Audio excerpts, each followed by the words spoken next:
Marvel. Infinite Possession. Chapter 1. Chapter 1. Forewarning from the Strange Thief.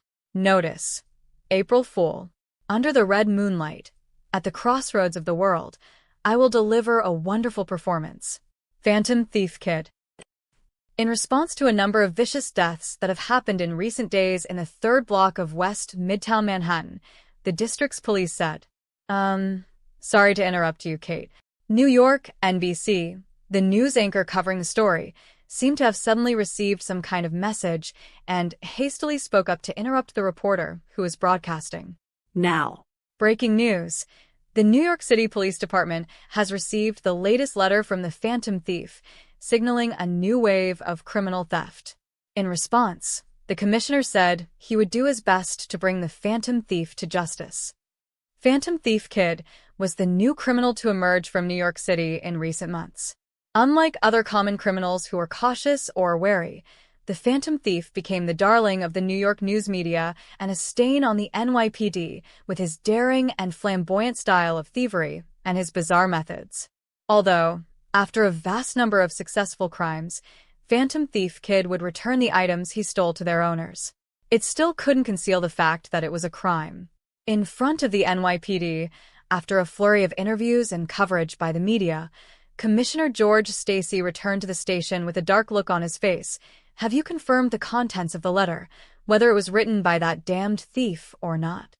Phantom Thief Kid's unpredictable style of crime, coupled with a frenzy of media coverage, had won the support of a large number of fans on the internet.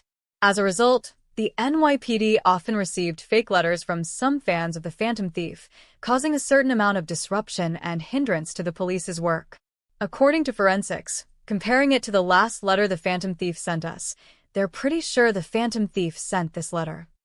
In that case, let's move. I want everyone available on it. Tell forensics to decipher it, and tell them to inform me as soon as possible. Phantom Thief Kid's special characteristic was that he sent out letters with the signature, Phantom Thief Kid, and a clue before each theft. However, the content of the advance notice was often obscure and extremely difficult to understand. A certain level of intelligence was required to get the answer. The NYPD sometimes had to spend a great deal of time cracking it. Sometimes, Phantom Thief Kid would already complete the crime before the NYPD could find the answers in the letter. As a result, naturally, there was a flurry of criticism from the New York media, reporting on the incompetence of the NYPD. In response to the outcome, Commissioner Stacy, while disgraced by the media's tendency to criticize without knowing the truth, also gnashed his teeth at Phantom Thief Kid, who had disgraced the entire NYPD. He vowed to bring this lawless man to justice and make him confess his crimes in prison. Sid, you take the lead in this. It's in your hands now. But, Chief, I'm still working on that homicide case. Hearing the arrangement, a black woman with braids spoke up as if she wanted to say something more. Put the murder investigation aside, said Commissioner Stacy, interrupting his subordinate with a firm tone. Right now, your first priority is to catch this damn thief. I've had enough of listening to the media, treating us like clowns. Well, you are the boss. George Stacy went back to his office with a gloomy face, while the policewoman, Sydney, had a helpless look on her face. She had just gotten some leads on the District 3 homicide investigation and found that it might be linked to an extraordinary event. Hey, Sydney, you're pretty brave to talk to the chief like that. The officer who was close to her spoke, jokingly. I'm just stating the facts, Sydney shrugged, not to mention that all of New York knows that Phantom Thief Kid can't be caught that easily. As a member of the NYPD, Sydney didn't want to see a criminal like Phantom Thief Kid go unpunished, but had to admit that catching the Phantom Thief was a challenge, even with the NYPD's current capabilities. Careful, Sydney. You can't let the chief hear that. Stealing a glance at the commissioner's office, a colleague couldn't help but speak up and warn her. Of course, Ray, I'm not an idiot. New York, the highest floor of the iconic New York City Tower. A large figure sat there, looking down at the letter in his hands. The long silence didn't bring peace, but rather, a deeper sense of darkness that wrapped around the people in the office. Have I been dormant in the darkness for too long, causing people to forget what the name Kingpin means? After a while, a deep voice came from the figure. No. Your name has always been in the dark, and everyone has surrendered to your shadow. A man in black tights spoke. Why, then, would a guy like the Phantom Thief Kid send a letter to me? While the Phantom Thief was a lawless criminal in the eyes of the media and the police, Kingpin, the king of a criminal empire and the man in charge of nearly 40% of criminal activity throughout New York, apparently dismissed him. Kingpin rose to his feet. His massive frame projected like a huge shadow, his far larger than normal size, and the distinctive muscles beneath his white suit made him appear both dark and menacing. He loosened his wide palm to reveal the contents of the letter. Notice, with the thoughts of the dead, on the eve of the night, the king who lies dormant in the shadows, I will take his staff of power. Phantom Thief Kid. It's just a wannabe. No, Lester. Kingpin spoke, in a low, unhurried voice. Even the most insignificant guy, who dares to flash his claws at us, should be dealt with and destroyed. Let them know exactly what they can and cannot do. The world needs order, and Kingpin is that order. Reaching for his cane, Kingpin strode past Lester and stood at the huge floor-to-ceiling window behind him, looking down at it all in silence. He enjoyed the feeling of having the whole of New York at his fingertips, provided that there were no nosy vigilantes. A haze flashed in his eyes as Kingpin stroked his cane and spoke in his own low, slow but furious voice. Only death can wash away the insolence of the ignorant against this king. Chapter 2. Antique Shop. Ryan, are you free this weekend? In a cafe on a corner of Manhattan, a girl with beautiful blonde hair summoned up her courage to invite the half-Asian man in front of her. Sorry, Jenny. The young blonde girl really caught Ryan's eye, so he naturally didn't want to miss the chance to go out with her if he could. Unfortunately, thinking of the important upcoming event, Ryan had to reluctantly refuse. I have a very important job this weekend, so... Is that so? A look of obvious disappointment appeared on Jenny's face. How about next week? I've got a bit of free time after that job is done. If you're still willing, maybe? Of course, I've got time for both weeks. Hearing those words, the young girl couldn't help but blurt out her words quickly and awkwardly. She suddenly realized that she was acting too eager and blushed. Then it's a deal. I'll see you next week, Ryan. Of course. Ryan nodded his head, watched the girl leave with joy, bowed his head, and gulped down the coffee left on the table. There was a certain amount of regret in his heart. How nice would it have been if he was in an ordinary world? That way, he didn't have to be on his toes from all sorts of threats and constantly worried about some guy's universe-wide birth control plan to start at the snap of his fingers. How did he end up in a world full of superheroes and high-risk superhumans like Marvel? That's right, Ryan wasn't from this world. When he first crossed over to New York 2 years ago, he was dreaming of writing scripts, making movies, and becoming successful in Hollywood. Until one day, he learned of the existence of Oscorp, Stark Industries, a kingdom called Wakanda, and the rumors circulating on the streets about vigilantes in Hell's Kitchen. He realized that his dream of making it big in Hollywood was shattered. The difficulty of crossing worlds jumped from normal to hellish in one leap. From the cafe, Ryan walked back down Manhattan's 8th Avenue, cutting through the crowds of people coming and going, avoiding the gathering places of certain apparently specific gangs, and stopping close to Midtown West, also commonly known as Hell's Kitchen. A narrow antique shop came into view. Ryan, you're as early as ever. Hard work is one of my strengths, Jack. Ryan smiled and greeted Jack from the laundry place next door, and opened the door. From there, he flipped the sign hanging on the door, opening the shop to welcome guests. In the antique shop, there were a wide variety of goods, but in fact, most of them were just for appearance's sake. A large number of them were wholesale goods that Ryan found in Chinatown, pricing about a couple of dollars each. The most expensive thing here didn't even reach $30. Nowadays, of course, there weren't a lot of people who would come and mess with his shop. Because everyone in the 8th Street knew that Ryan of the antique shop was a dangerous guy, or at least not an existence they could easily mess with. In the antique shop, Ryan summoned the system. Like the majority of dimension travelers, Ryan had a system. But it wasn't the intelligent or the legendary kind, nor did it issue tasks for him. Ryan's system only had 2 functions at the moment. The first was to accumulate reputation or impressions, which simply meant that the more impressive impact Ryan had on certain people, the higher the reputation he could get. Moreover, based on Ryan's experience, it seemed that the more famous someone was in this Marvel world, the more reputation they could gain. The second function of the system had something to do with reputation points. Ryan could open various treasure chests in the system by accumulating reputation points. The amount of reputation points to open a chest ranged from 100 to a maximum of 1 million. The items in the treasure chests also varied. Wooden treasure chest, 100 reputation points, 100. After opening, you will get an E-level card and some miscellaneous items. Black iron treasure chest, 1,000 reputation points, 1,000. After opening, you will get a D-level card, C-level card fragments, and small items. Bronze treasure chest, 10,000 legendary degrees, 10,000. After opening, you will get a C-level card, B-level card fragments, and small items. Silver treasure chest, 100,000 legendary degrees, 100,000. After opening, you will get a B-level card, A-level card fragments, and random powerful items. Golden treasure chest, 1 million legendary degrees, 1 million. After opening, you will get an A-level card, S-level card fragments, and character-exclusive items. The props part can be left aside for now, as Ryan hadn't drawn anything too powerful so far. Rather, it's the cards that had the crucial capability and the heart of the whole system. By obtaining cards from the system's treasure chests, Ryan would gain access to various character abilities.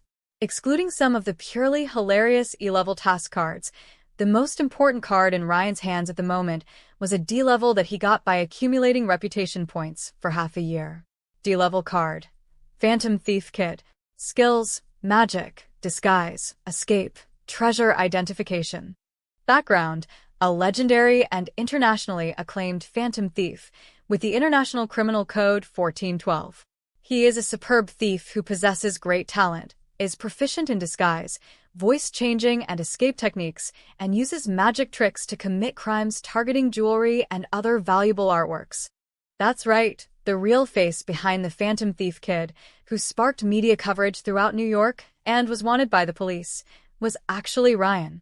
The reason why he painstakingly used the Phantom Thief Kid's identity, naturally, was for reputation points. In the past, Ryan had to suffer a lot in order to obtain the 1,000 reputation points needed to open the Black Iron treasure chest, especially in this area of Manhattan, which was known as Hell's Kitchen. He worked diligently for half a year to save up the necessary reputation points for the Black Iron treasure chest. In the end, Ryan wasn't disappointed by the result. The Phantom Thief Kid card, in particular, was a great tool for harvesting reputation points, and Ryan had already saved up around 800 reputation points in just over a month. With one more big scene, the Black Iron treasure chest would be beckoning him. It's no wonder Ryan was so obsessed with opening treasure chests. The main reason was that being in the Marvel world was too unsettling, and even if he didn't mess with anything and lived quietly, one day a bunch of aliens would suddenly fly in from the center of New York and send him back to God. It was hard to cross over to this world, and even if it wasn't very welcoming, Ryan didn't want to meet God or some other beings so soon. So, naturally, he had to make frequent appearances in front of the New York public, using Phantom Thief Kid's figure to collect reputation points. Chapter 3. Chapter 3. April Fool's Day. April 1st, April Fool's Day.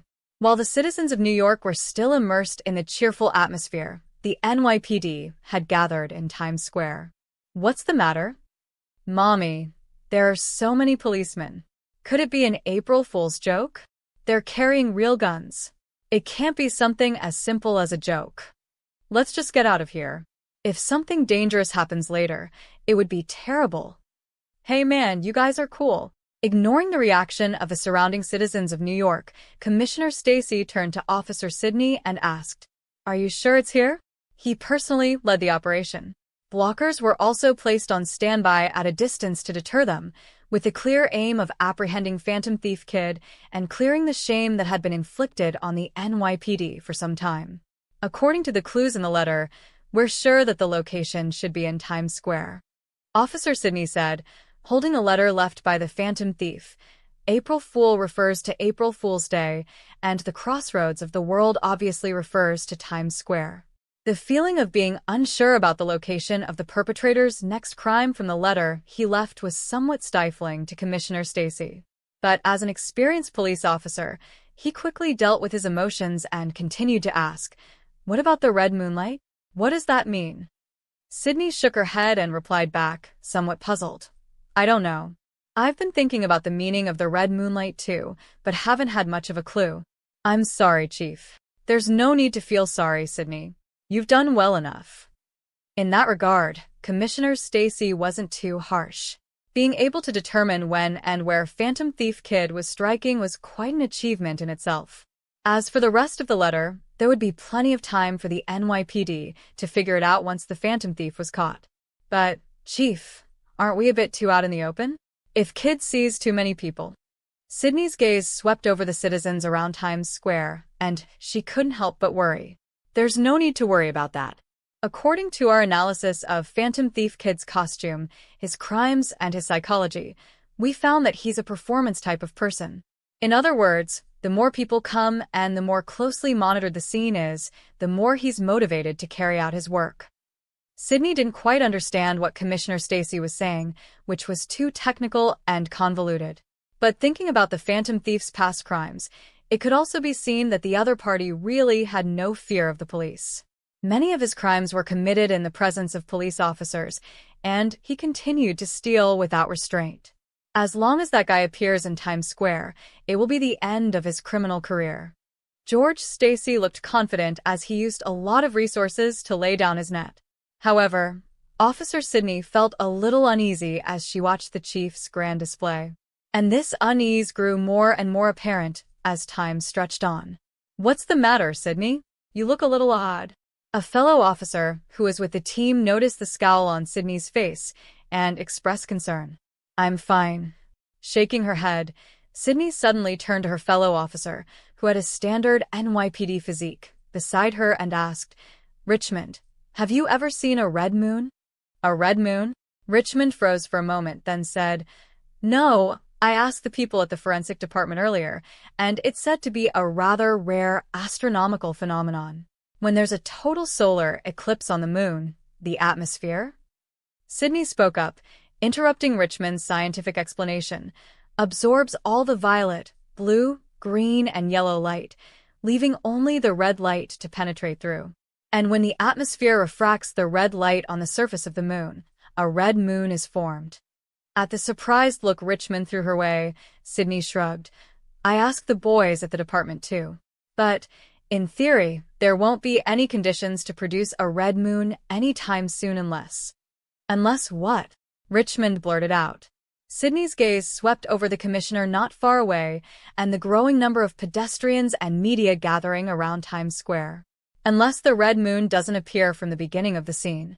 "Richmond, what day is it?" Sydney asked. "April 1st, April Fool's Day."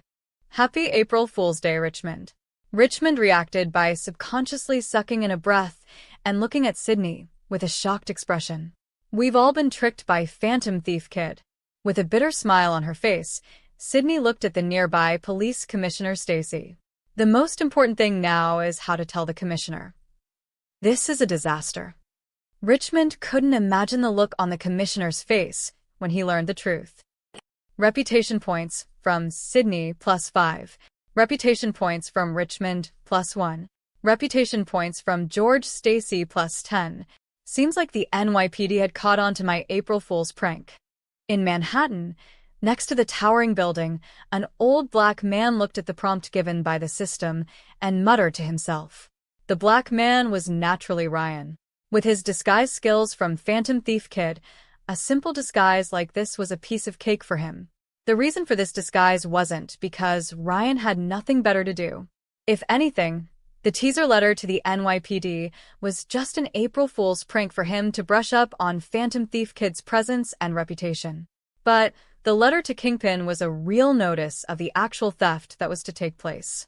Pre-survey preparation was necessary in order to carry out the entire robbery smoothly. After all, it was clear from the description given on the card that Phantom Thief Kid was just an ordinary guy through and through. He had managed to pull off so many thefts thanks to his remarkable magic tricks and disguises. Such a tactic might work unhindered when dealing with ordinary people like the NYPD. However, against Kingpin, not to mention the exaggerated physical size of the other party, which was far above the norm. At the same time, Ryan also knew that there were more than just ordinary people around Kingpin. So, apart from the Phantom Thief Kid card, Ryan's side wasn't without a trump card. Once again, his eyes swept over Kingpin's towering but discreet building in front of him. Ryan withdrew his eyes, turned and disappeared around the corner of the street with a wobbly stride befitting his disguise. Chapter 4. Desperate People. The next day, every New York media channel was covering the news of how the NYPD was fooled by Phantom Thief Kid's April Fool's prank in Times Square yesterday. Happy April Fool's Day. NYPD. The New York Times. NYP. The Fools of April. The Daily Bugle. Times Square Farce. New York Daily. Bold Phantom Thief. Foolish Police. Manhattan Tribune. Conan. Kate, if I were you, I wouldn't call the police station. Kate. Why? Conan. Because they're still in Times Square. Audience. Ha ha ha. Late Night with Conan O'Brien. Reputation point from New York Citizen plus 0.01. Reputation point from New York Citizen plus 0.02. Reputation points from George Stacy plus 3. Reputation point from an NYPD officer plus 0.03. Reputation points from George Stacy plus 2. Reputation point from New York. In the antique shop, Ryan looked at the system prompts that kept flashing in front of him. Even through the system, the anger of the NYPD could still be felt. After all this time, they were really humiliated. Coupled with the media reports, the NYPD became the laughingstock of the entire city of New York, and at the same time, it also gave Ryan a steady stream of points. If only I could get more reputation points. In this case, if there was anything that made Ryan feel dissatisfied, it was the system itself. The way the system's reputation points were counted was rather inhospitable. The average New York citizen, at best, was able to add around 0.01 to 0.05 to his reputation, and what came from indirect media or television coverage was even less, or in some cases simply none. Perhaps because it wasn't seen in person, it couldn't leave much of an impression. Simply put, Ryan hadn't made nearly as much of an impression on the thousands of New Yorkers as he did on the NYPD's Commissioner George Stacy alone. The system's stats were a thinly veiled way of forcing Ryan to seek out characters like NYPD's Commissioner George Stacy, who could bring in high rewards and earn reputation points for him. For example, the Kingpin sphere. Having said that, Ryan won't give up the possibility of collecting reputation points from New Yorkers if he could. After all, the reputation points collected from known Marvel characters were high, but not everyone was as harmless as Commissioner Stacy. The vast majority of superheroes or supervillains are extremely dangerous, both directly and indirectly. At least Ryan couldn't touch them right now. In addition, even if the reputation points he gained from the New Yorkers were low, it was a large base. Moreover, the repeated collection gave Ryan over 100 reputation points. With the 800 reputation points he already had, he only needed a little more effort, and a new treasure chest would be in his hands. I can't relax. I can't look at Kingpin like he's a New Yorker or an NYPD officer. Ryan told himself in his heart. Then, he pressed down the thoughts that were stirring in his heart and refocused his attention back on his antique shop. Ding ding. The sound of a bell rang at the entrance to the antique shop. Opening the door, a middle-aged man in shabby clothes came in. The man's distinctly Asian appearance made Ryan look at him a little more, but then he turned his eyes away and opened his mouth to welcome him. Welcome. What can I do for you? As the largest immigrant city in the United States, although there weren't many Asians living in New York, they definitely weren't a small community. The man's eyes swept through everything in the antique shop. The various antique goods in the shop made him feel a little restrained. He tentatively asked, "Sir, do you collect antiques here?" "Of course." From the other man's embarrassed attitude, Ryan had actually sensed something so he didn't say much and nodded in response. He also felt the same thing from Phantom Thief Kid's appraisal skills. Relieved by the reply, the man then pulled a tightly wrapped bracelet from his pocket and carefully handed it to Ryan. This bracelet is a family heirloom handed down from my wife's ancestors. Can you help me appraise how much it's worth? It was a fake jade. Thanks to the Phantom Thief's superior appraisal skills, Ryan had identified the jade bracelet in the man's hand at first glance. It was simply a crudely done imitation. How much is this bracelet worth? Ryan's gaze withdrew from the man's hopeful eyes, and he looked down at the crudely crafted bracelet in front of him for a long moment of silence before saying, 50. 50?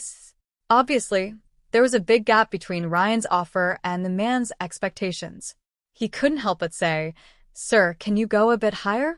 I really need this money. 50 is the highest price. In fact, this man's bracelet couldn't even fetch $5 in other stores, let alone 50. 50? 50. 50. In the antique shop, the man mumbled and struggled for a long time before finally nodding through clenched teeth. 50, just 50. He stretched out his hand and took Ryan's $50. The man carefully hid it in his body before finally walking out of the shop with a distraught look on his face. Yet another, desperate man from Hell's Kitchen. In the laundry shop, Jack couldn't help sighing as he looked at the back of the man leaving. As a lifelong resident of Manhattan, Jack was used to seeing down and out, desperate people like that man. And who isn't desperate in Hell's Kitchen? As the most chaotic, dangerous, and poor area in New York, living in peace as ordinary people was a luxury here. Even Ryan himself spent a lot of effort to get a foothold here. After chatting with Jack in the laundry shop, Ryan returned to the shop. His eyes swept over the jade bracelet still left on the table. Taking it, he threw it onto the grocery pile to the side. Mom. Dad came back. In Hell's Kitchen, a damp and narrow slum, the little girl, with 2 pigtails and a somewhat thin appearance, called out to her mother, who was lying in bed. How did it go? Did the bracelet sell? On the bed, the withered-faced woman asked. Forcing up a smile and stroking his daughter's head, the man looked at his wife lying on the sickbed. It was sold, but the money wasn't as much as I thought it would be. Cough, cough, how much? Only 50. A long silence fell. The woman spoke with difficulty. Maybe we shouldn't go for treatment. No. The man's loud voice interrupted his wife's next words, and he couldn't help but fluster. I'll never give up on you. But we don't have that much money. I'll find a way to get the money. If it doesn't work, I'll go to Madame Gao. You're crazy. All those who work for Madame Gao are. No matter what, it's better than watching you die. Dad, Mom. Chapter 5. Kingpin. It was nighttime. A moonlit New York City. Inside Kingpin's building in Manhattan, people could be seen everywhere, showing how heavily guarded it was. As the king of the underworld, Kingpin was definitely more than what he appeared to be. He was also a criminal mastermind who hid behind his huge size. With a large team of elites at his disposal, Kingpin had already deduced the exact contents of the letter left by Phantom Thief Kid. He knew that the other party would come to steal his cane from him on the 4th of April, between 9:00 p.m. and 11:00 p.m. Kingpin had no intention of going easy on the guy who had dared to offend him. He had placed his own security detail on every floor of the building. As soon as the Phantom Thief dared to appear, he would beat him to a pulp. And so, the minutes ticked by. The rumored Phantom Thief didn't show up, and the guards who had been keeping watch inside the building began to relax. I think this Phantom Thief of whatever is too scared to show up tonight. After all, it's Kingpin. If I was the Phantom Thief, I wouldn't dream of coming here. How can a thief compare to Kingpin? On the top floor of the building. The mood of the men didn't affect the situation here. It's time. Silently watching the seconds take another lap around his watch, the man in black tights muttered. Around him, a group of heavily armed guards had gathered. It seems like the Phantom Thief won't be coming. In the end, the so-called Phantom Thief is just a coward with a fancy name. Lowering his cane, Kingpin looked at the letter left by the Phantom Thief in front of him and smiled disdainfully before reaching out and crumpling it into a ball of scrap paper. It seems that I've overestimated him. Standing up, Kingpin looked at the men in front of him and opened his mouth to say something. At that moment, the closed door was opened from the outside. Then, a figure ran into the room in a flurry. Phantom Thief. The Phantom Thief kid appeared. What? Among all the people, the man in black tights reacted the fastest. In the next second, when he heard the Phantom Thief appear, his eyes flashed, and he had already stepped forward. Click. However, it was at this point that darkness fell without warning. What happened? Damn. I can't believe the power went out at this time of night. Fuck.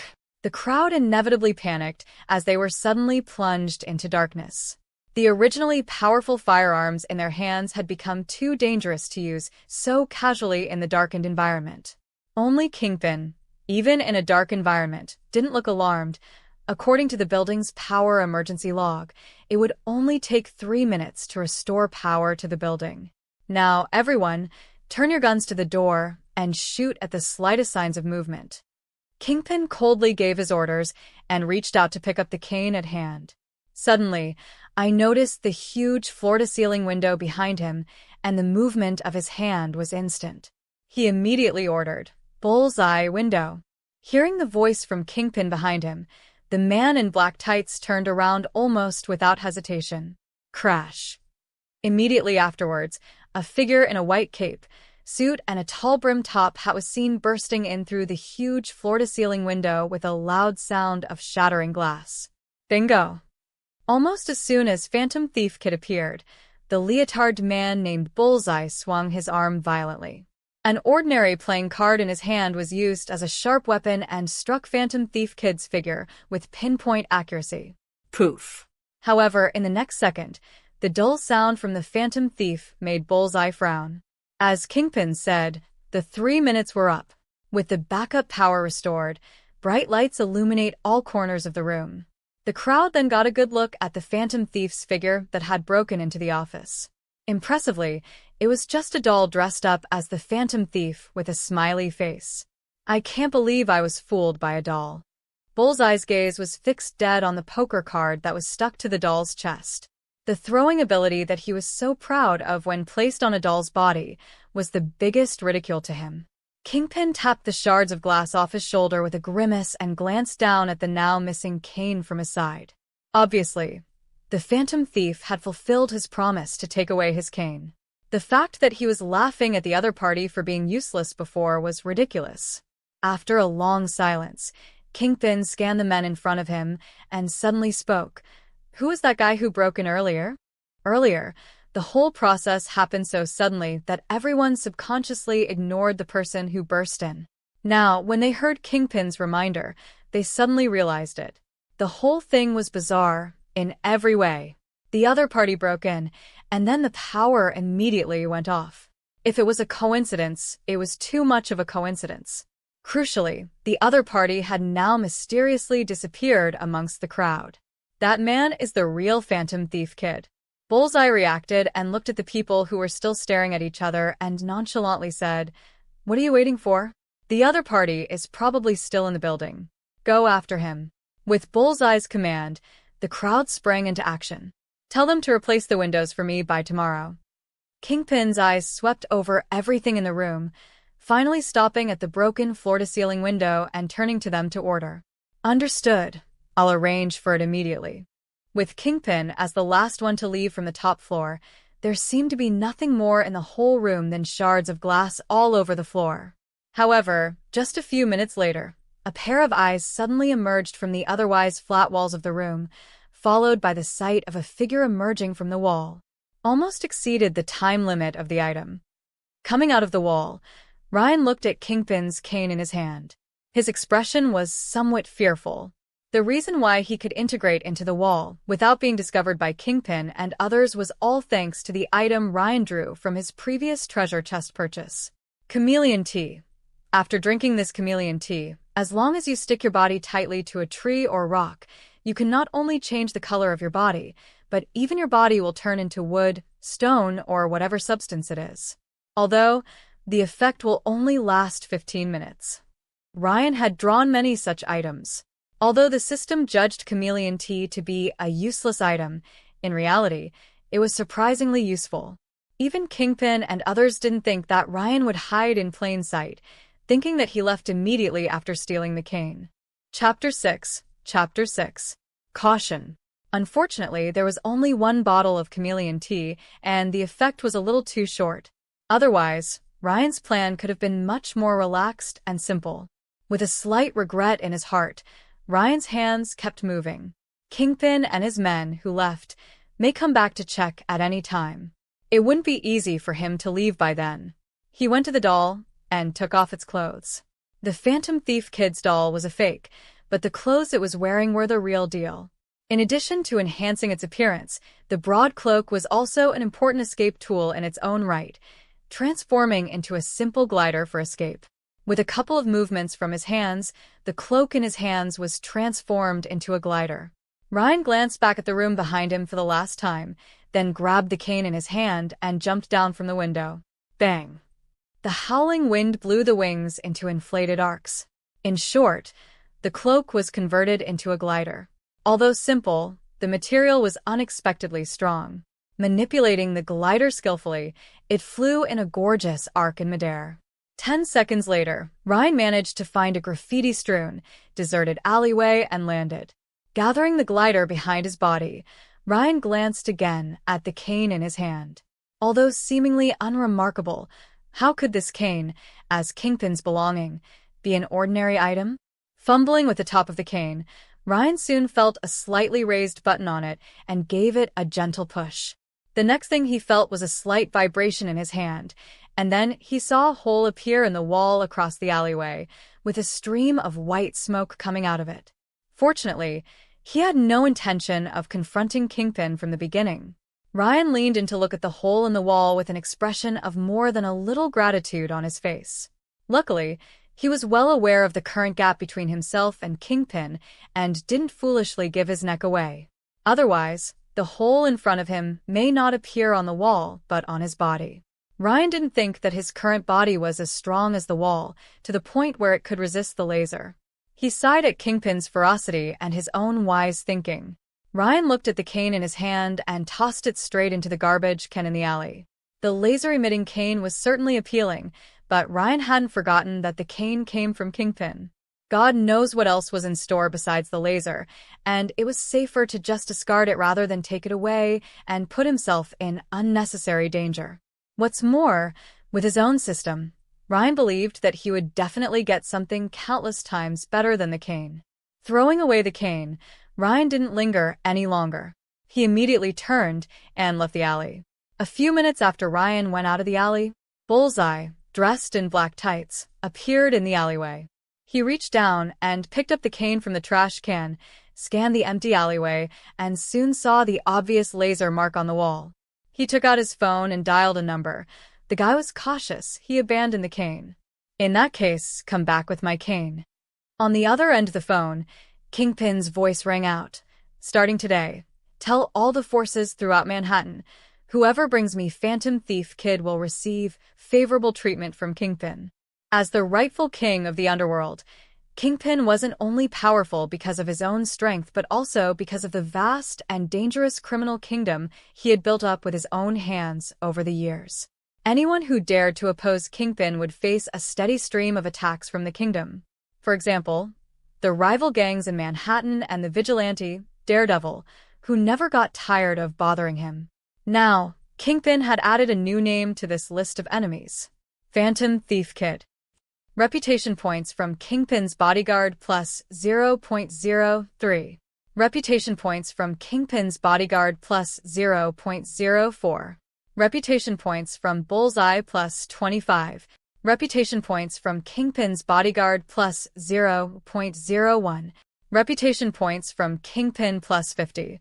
At this moment, Ryan, who was walking through Hell's Kitchen, couldn't hide the excitement in his heart as he watched the system prompt flashing in front of him.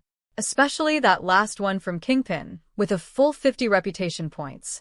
It made Ryan sigh. His efforts weren't in vain.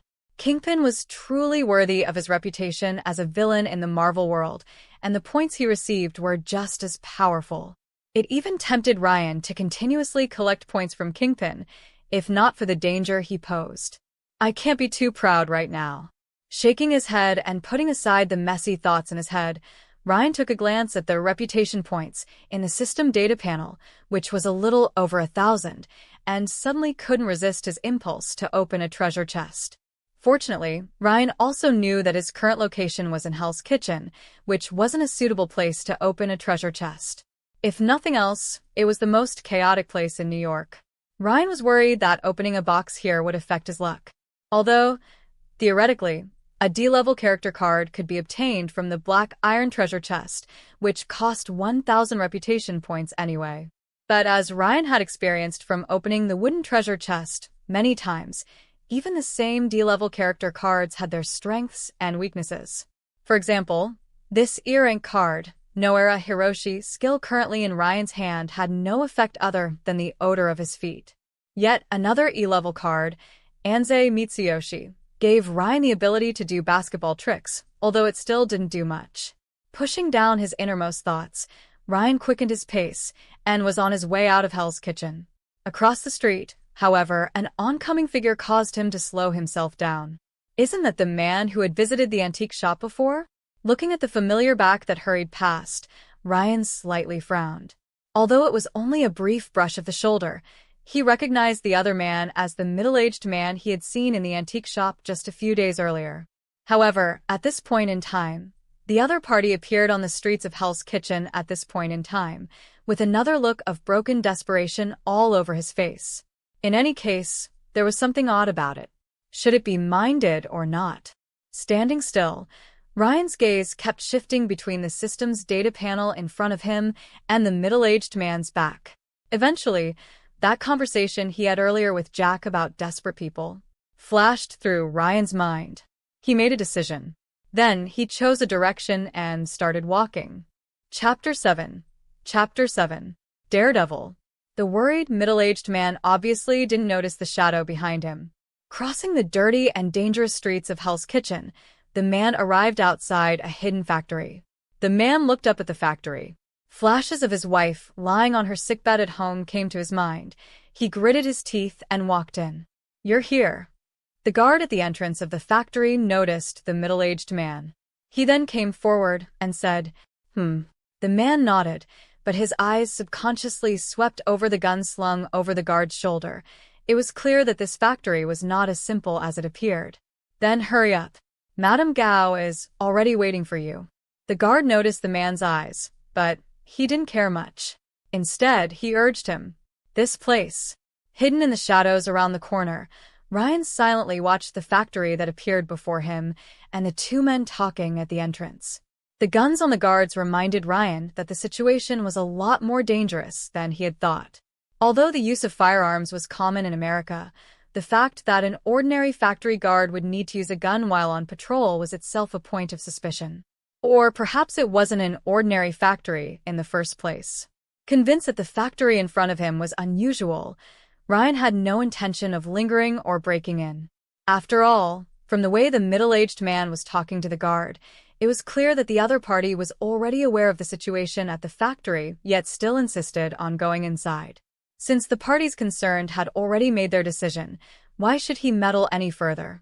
Despite being in the world of Marvel, Ryan had never wanted to be a superhero and save the world. Instead, his goal was simply to live his life as he pleased. Although, at the moment, it was a little difficult for him to realize this idea in the high-stakes world of Marvel Comics. But at least Ryan already gained an opportunity to realize that idea. He turned around and walked back down the path he had come from. However, just as Ryan was about to leave, a burst of hurried footsteps approached. Then, a crimson figure jumped over his head. Daredevil? Although the figure was moving extremely fast, Ryan recognized the figure's identity.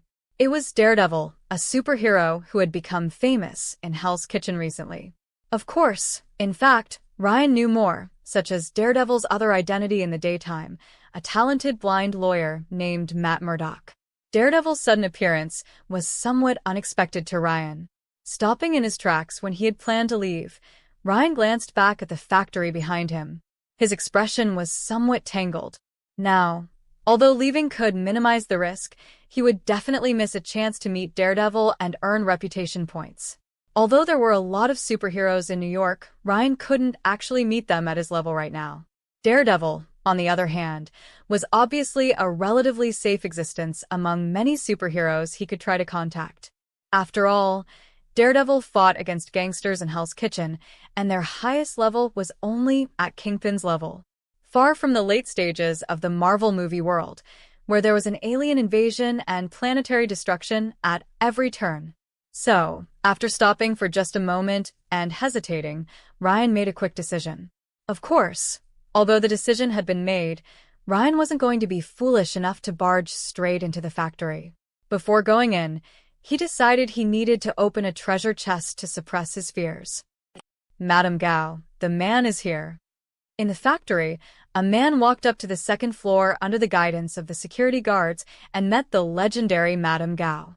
Although Madame Gao had a kindly expression on her face, and she looked like any ordinary old lady that could be found in the man's hometown. But after seeing the workers on the ground floor, the man couldn't relax one bit. "You're here. Thank you for your hard work." Waving off the guard who came up with the man, Madame Gao looked at the man in front of her with a smile.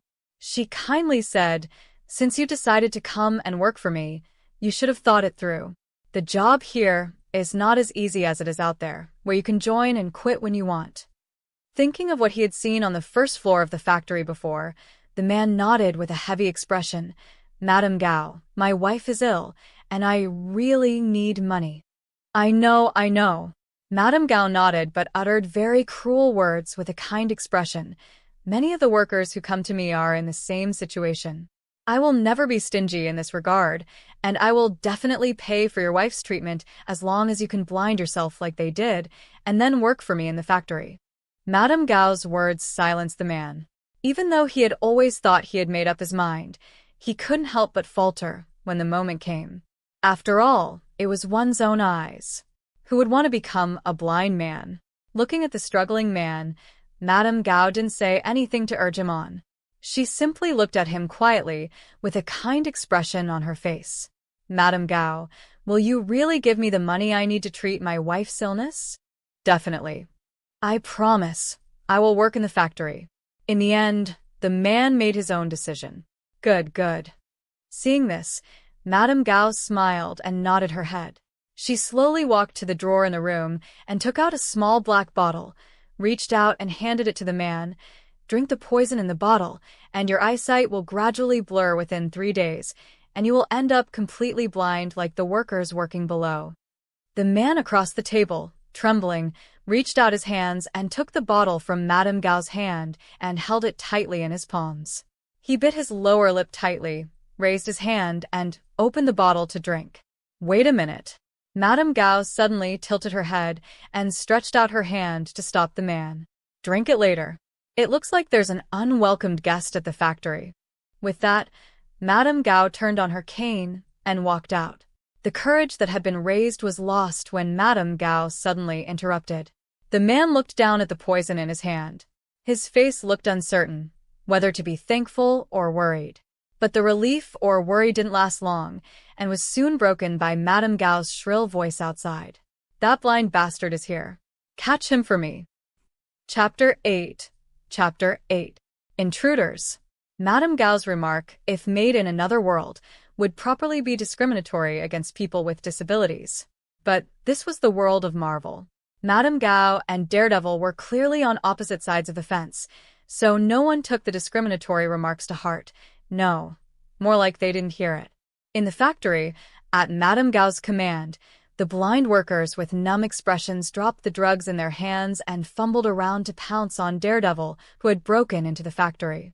As a superhero, Daredevil had a natural disadvantage, and that was the inability to lay a heavy hand on the innocents who surrounded him. After all, not everyone was capable of rampaging like the Punisher. Especially with his super senses, he had sensed that Madame Gao's factory was full of blind people like him. Instructing the blind workers under her command to surround Daredevil, Madame Gao didn't linger much longer. She was escorted by the guards, who arrived afterwards and hurried out. It was clear to her that the workers in the factory were just average, ordinary people who even had difficulty moving more than normal because of their blindness. It was clearly impossible to contain Daredevil for long. And since Daredevil was able to find her secret factory, it also meant that the existence of the factory was no longer secret and safe. Bang bang. However, just as Madame Gao and her party were about to evacuate from the factory, with a loud bang, Madame Gao saw the security guards who had been walking in front of her, protecting her and the factory, fly backwards and fly past her at great speed. He crashed hard into the wall, leaving a spiderweb-like, deep and shallow crack. Who was that? The miserable appearance of her henchmen and the cracks in the walls brought back some unpleasant memories for Madame Gao. She narrowed her eyes, withdrew the false kindness from her face, and stared at the vague figure that appeared in the shadows with a stony expression. I'm just a vigilante helper. What emerged from the shadows, however, was a man who was a complete stranger to Madame Gao. He had a short haircut and was wearing a red sweatshirt and a pair of light blue trousers with the legs rolled up and somewhat washed white. On his feet, he wore a pair of worn-out track shoes, in which people could vaguely see his toes moving around. If they hadn't seen it with their own eyes, who would have thought that this shabbily dressed tramp was dangerous and was able to knock out a security guard? However, Madame Gao, after all, was a person who had seen it all and knew the true meaning of don't judge a book by its cover. Therefore, instead of letting down her guard because of the shabby appearance of the tramp, she carefully stepped back and waved at the rest of the guards around her to attack. Go! The next thing Madame Gao saw was exactly how the man had knocked her security guard out of the way earlier. Within a second, he was already in front of the guard who had fired a shot and lifted a powerful kick that shattered the submachine gun in the guard's hand. Then he lifted his leg sideways and kicked the guard into the air like a soccer ball. Then, with a dull thud and the sound of several broken bones, the guy landed harshly on the floor. Looking at the guard who had fallen back to the ground and whose whole body was distorted into a non-human-like shape, the man couldn't help but twitch a little at the corners of his mouth, even though he still looked unmoving on the surface. The effect of the mighty steel leg is really powerful. That's right. The man who came out of nowhere was none other than Ryan, after disguising himself through Phantom Thief Kid's ability. And the reason why this scene happened was also thanks to the treasure chest he opened outside the factory before. D-level card. Fifth Brother Ashing. Skill: recycling garbage, Shaolin steel leg. Background: fifth senior brother of the Shaolin team. Extremely addicted to martial arts. He possesses the powerful Shaolin mighty steel leg. He is bent on promoting the Shaolin style of martial arts and bringing it to prominence. Drawing this card gave Ryan the confidence to break into the factory. With the power of the mighty steel leg, Ryan took care of the few remaining guards with 3 strikes. Soon, Madame Gao was the only one left. However, in such a situation, Ryan didn't relax. Although Madame Gao was leaning on a cane and trembling as if she would have fallen straight to the ground without him having to do anything. However, Ryan clearly knew that all that was just a disguise. In fact, the other party was so powerful that a palm strike could blow people several meters away. Who the hell are you? Madame Gao's eyes were fixed on Ryan, who was suddenly in front of her. Did Kunlun send you? Gal. Ryan was aware of the Kunlun Madame Gao spoke of, and the Kunlun he knew were, in fact, 2 completely different places. The former represented the superhuman forces of China, represented by Iron Fist in the Marvel world, while the latter was the ancestor of all mountains and the place where all immortals gathered in Ryan's memory. I don't know any Kunlun. Although he knew it in his heart, Ryan could only fake confusion and shook his head in order to keep the act going. I'm from Penglai.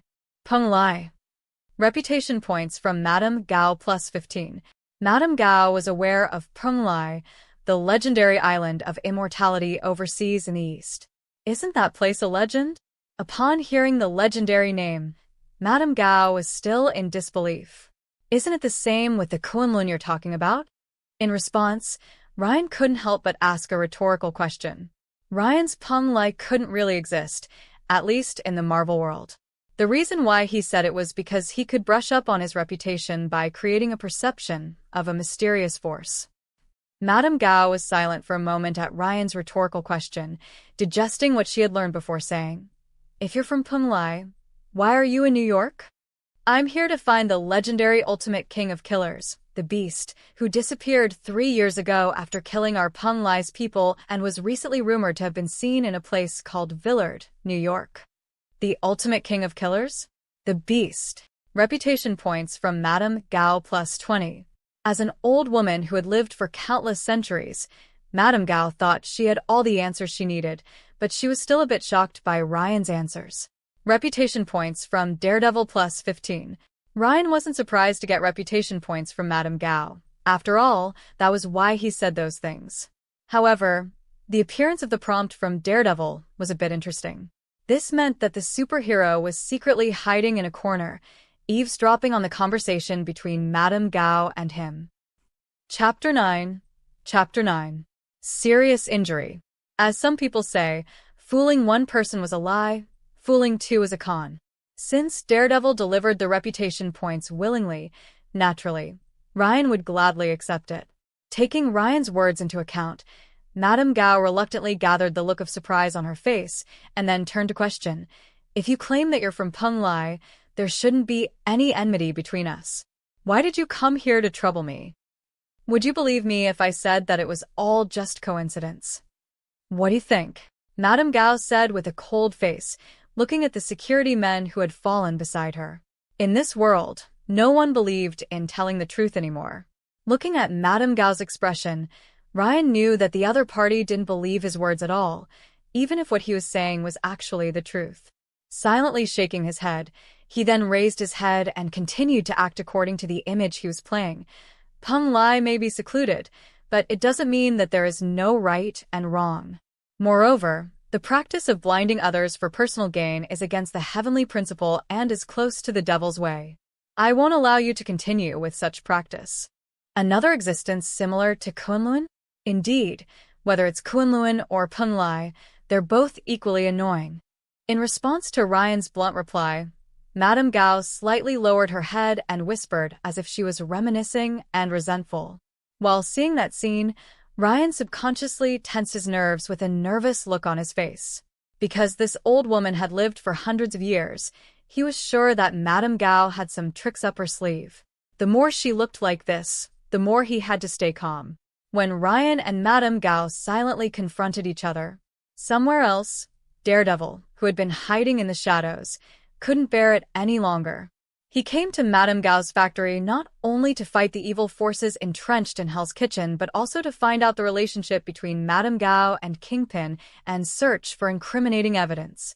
"Tell me what's really going on between you and Kingpin." Leaping down from his high perch, Daredevil walked straight toward Madame Gao. "Look out." Ryan only had time to utter a word of caution. Then he saw Madame Gao, opposite him, swiftly turn back with a movement completely different from her aged appearance. She swung her palm and sent Daredevil flying directly towards Ryan's direction, then quickly ran away. The old lady was quick-footed, and she didn't look like a person who had lived for hundreds of years. Ryan reached out to catch the flying Daredevil, and with a slight bend in his legs, he was able to counteract the force of the impact. Looking at Daredevil, who had a pained expression on his face, he spoke in half-truths. "You're so impulsive. Even I'm not sure I can restrain her. Who the hell are you?" "My name is Xing, from Punglai. And what is your relationship with Madame Gao? Why does she have the power to send people flying with a single slap?" Daredevil, clenching his teeth, questioned Ryan with a pained look on his face. "I'm not sure, but I could sense that she wasn't simple. And then you proved it for me." Daredevil. "It's too late. I have to." Feeling the taste of blood filling his mouth, Daredevil spat out a mouthful of blood and struggled to get up from Ryan's support, only to stumble and fall to the ground immediately. He covered his chest with a painful expression on his face. Seeing that, Ryan reached down and ripped the uniform off Daredevil's chest, saw the clear palm marks Madame Gao had left on his body, and said, "You're badly hurt and need immediate treatment." "No, there's something more important waiting for me to complete." The constant sharp pain in his chest was causing Daredevil pain, but he kept struggling to get up. You'll only aggravate your injury by doing that. Looking at Daredevil, who kept struggling to get up in front of him, Ryan couldn't help but say, "What is it? Can't you do it tomorrow?" "Help me, Ah Shing." The repeated struggles seemed to drain the last ounce of strength from Daredevil's body. He fell to the ground and turned his head towards Ryan. "If Peng Lai is really a place that holds justice, as you say, then you will definitely help me. Since you've said that, then of course, I'll do something about it." Ryan followed through with his act, nodding his head in response without a second thought. Hearing Ryan's response, Daredevil fell to the ground as if a weight had been lifted.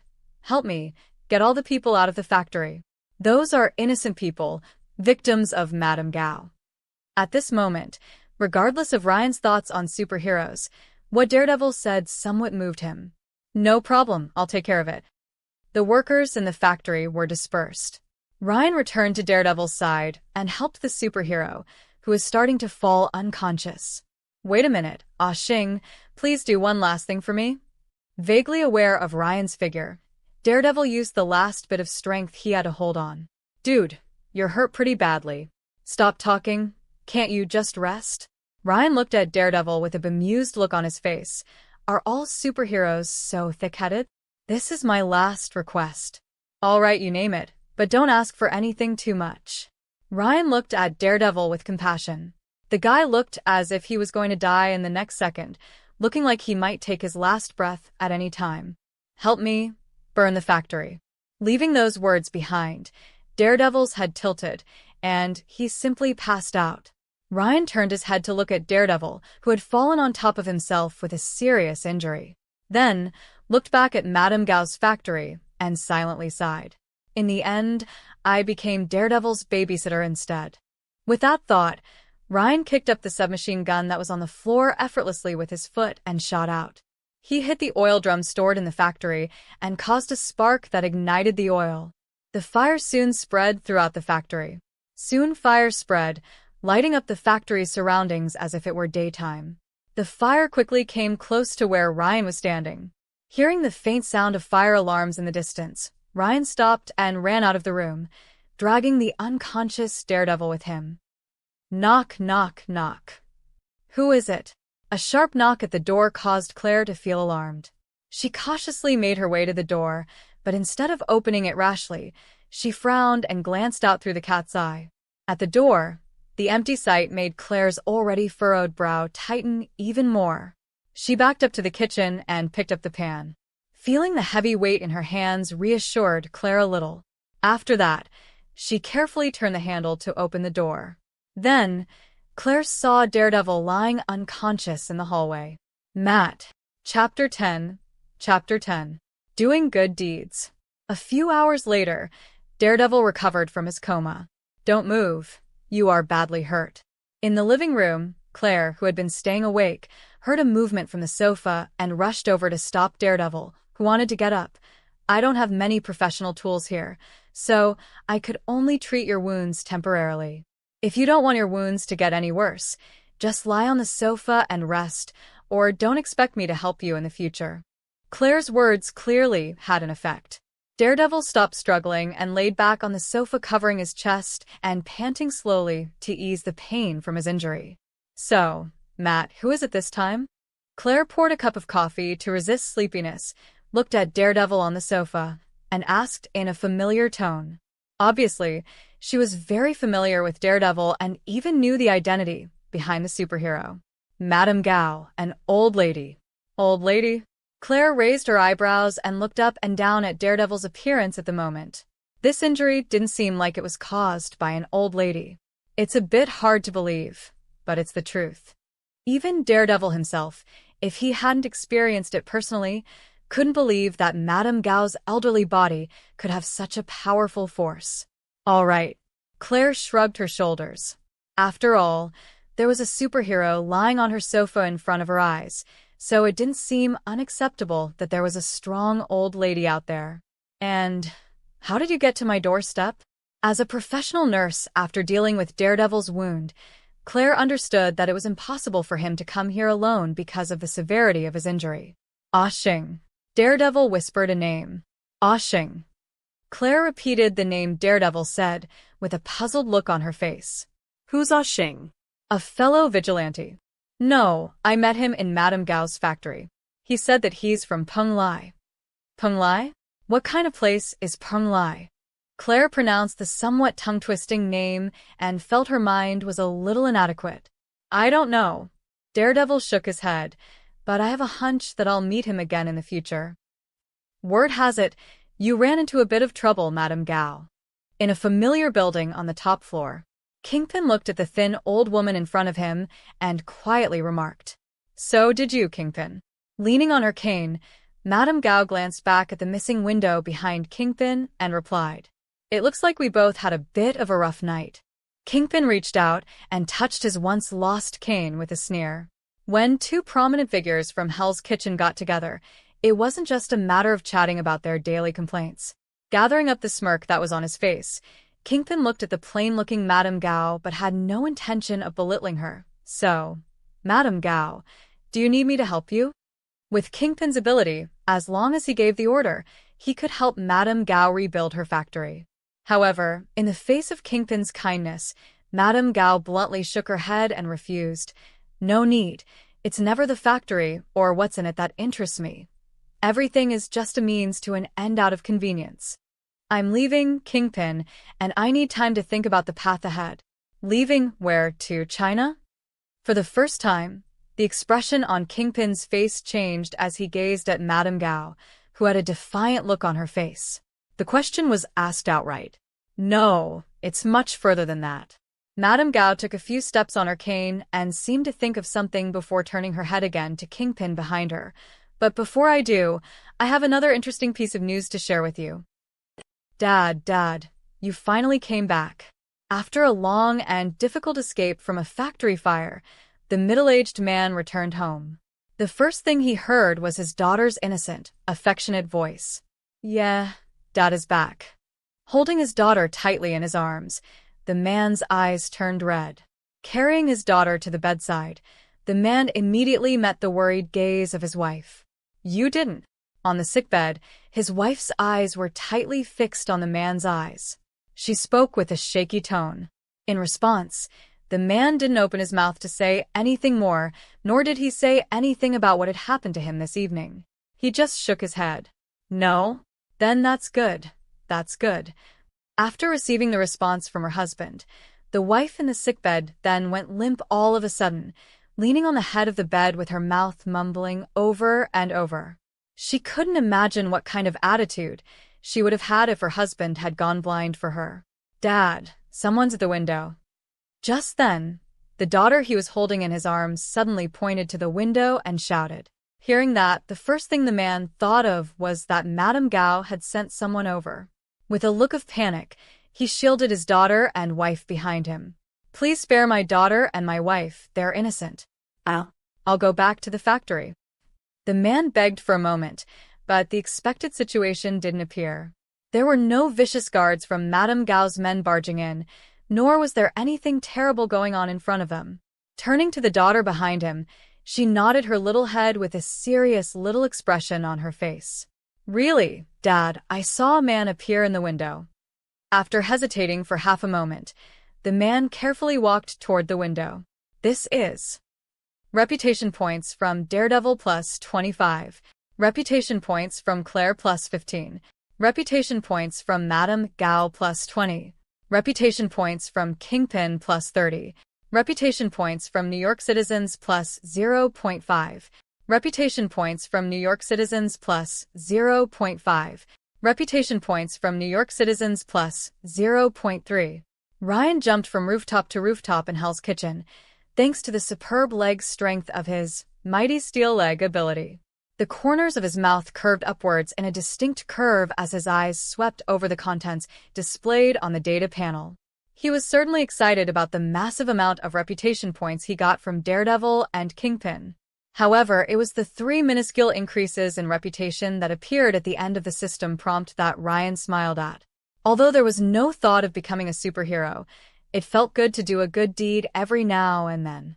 With that thought in mind, Ryan leapt up onto a high building with a slight burst of energy and, with a few undulating leaps, eventually disappeared into the shadows of Hell's Kitchen. Chapter 11. Chapter 11. Having Hope and Hulk. Although it was nice to occasionally do good. But, seeing the middle-aged man in the antique shop once again, Ryan's mood at the moment was somewhat nuanced. What is it now? Sir, this gemstone? Inside the shop, the middle-aged man's expression was restrained as his eyes swept over the shop's furnishings. He subconsciously paused when he saw the familiar jade bracelet on the pile of groceries behind Ryan. A nicely finished sapphire, fairly translucent in terms of cut, between a 3rd and 4th grade in terms of color, a little on the blue side, a little smaller in size but still a decent, fine gem. Ryan looked at the familiar gem in his hands, and his heart felt speechless. He wasn't expecting the gem he had given away to come back to him after such a roundabout way. In terms of prices, the price of gems has dropped a bit recently, but it's been largely stable. The sapphire is close to 3 carats, which would translate into a price of between 10,000 and 15,000, but of course, this is only my preliminary estimate. If you want a more accurate price, I will need to analyze it carefully with instruments. Although he knew everything about the gem in his hand, Ryan pretended to look around a bit before assuming a professional demeanor and addressing the man in front of him. How much? Although he was aware of the preciousness of the gem, knowing its actual value from Ryan's mouth, the man was still a little too excited to hide his emotions. Reputation points from New York citizens plus 0.5. Looking down at the contents of the data panel, Ryan's face continued to remain motionless as he replied, floating between 10,000 and 15,000. 10,000? 10,000. 10,000, that much. Standing in the antique shop with an expression that seemed like he could cry and laugh for a long time, he muttered. Only then did the man suppress his mixed emotions, and a bright gleam appeared in his eyes. Sir, I'd like to exchange this sapphire for cash if I can. With that, the man's eyes subconsciously swept over the bracelets on the grocery pile again, and, he seems different? In the laundry shop, Jack looked at the familiar back coming out of the antique shop, but a slightly puzzled look passed over his face. Why is it different? Ryan walked out of the antique shop, heard Jack talk to himself, and couldn't help but ask. That man's look. He changed a bit, as if he found hope again. Jack cocked his head, a little unsure. Isn't that a good thing? Indeed. Jack nodded but noticed that Ryan was ready to close the shop. Why is the shop closed so early today? Because there's an important appointment waiting for me. Ryan smiled and turned the sign at the door to the side where it said closed. Ha, really? Which girl has fallen under our young Ryan's spell now? Old Jack said with a chuckle and a teasing tone. A nice girl. Jenny's beautiful golden hair flashed through his mind, while Ryan accepted Jack's joke with open arms. Yeah? Well, good luck with your date, Ryan. Thank you. Ryan slightly nodded and accepted the blessing from Jack. It's good to be young. In the laundry shop, Jack watched Ryan's leaving back, whispered a little, and then returned his gaze to the newspaper in his hands. However, in Jack's hand, the full-page entertainment section on the other side of the newspaper was reporting about the grand party Tony Stark, the famous New York City playboy, had thrown last night. Ryan, thank you. Coming from the movie theater with Ryan's arm in her hands, Jenny leaned on his shoulder with a delighted look. Hey, Jenny, you don't need to thank me. Shaking his head, Ryan reached out and ran his hand through the young girl's smooth blonde hair and replied in a gentle tone, It would be an honor to spend a wonderful evening with the beautiful young woman in front of me. Ryan. Ryan's lines were corny, but they still moved the young girl, Jenny, deeply. She looked at the man in front of her, her eyes misty. Boom. However, just then there was a huge explosion as well as a scream. It turned the warm scene in front of them into a disaster movie. What's going on? Shielding Jenny in his arms, Ryan looked around at the panicked crowd with a puzzled expression. Are aliens attacking New York? No. Tony hasn't turned into Iron Man yet, and Captain America is still frozen in the Antarctic. The timing is completely wrong. However, it didn't keep Ryan confused for too long. With a loud bang, the high wall of the movie theater was smashed straight through. Immediately afterwards, a huge dark green figure appeared in front of his eyes. It turned out to be the Hulk. The huge size and the green skin with the iconic trousers instantly reminded Ryan of the other man's identity, a member of the future Avengers, the Hulk. Ryan nodded his head in a daze, followed by an instant reaction. Now isn't the time to think about that. The Hulk in this period was far less talkative than he would be later in his Avengers days, as the endless pursuit by the U.S. military caused his inner rage to grow at every turn.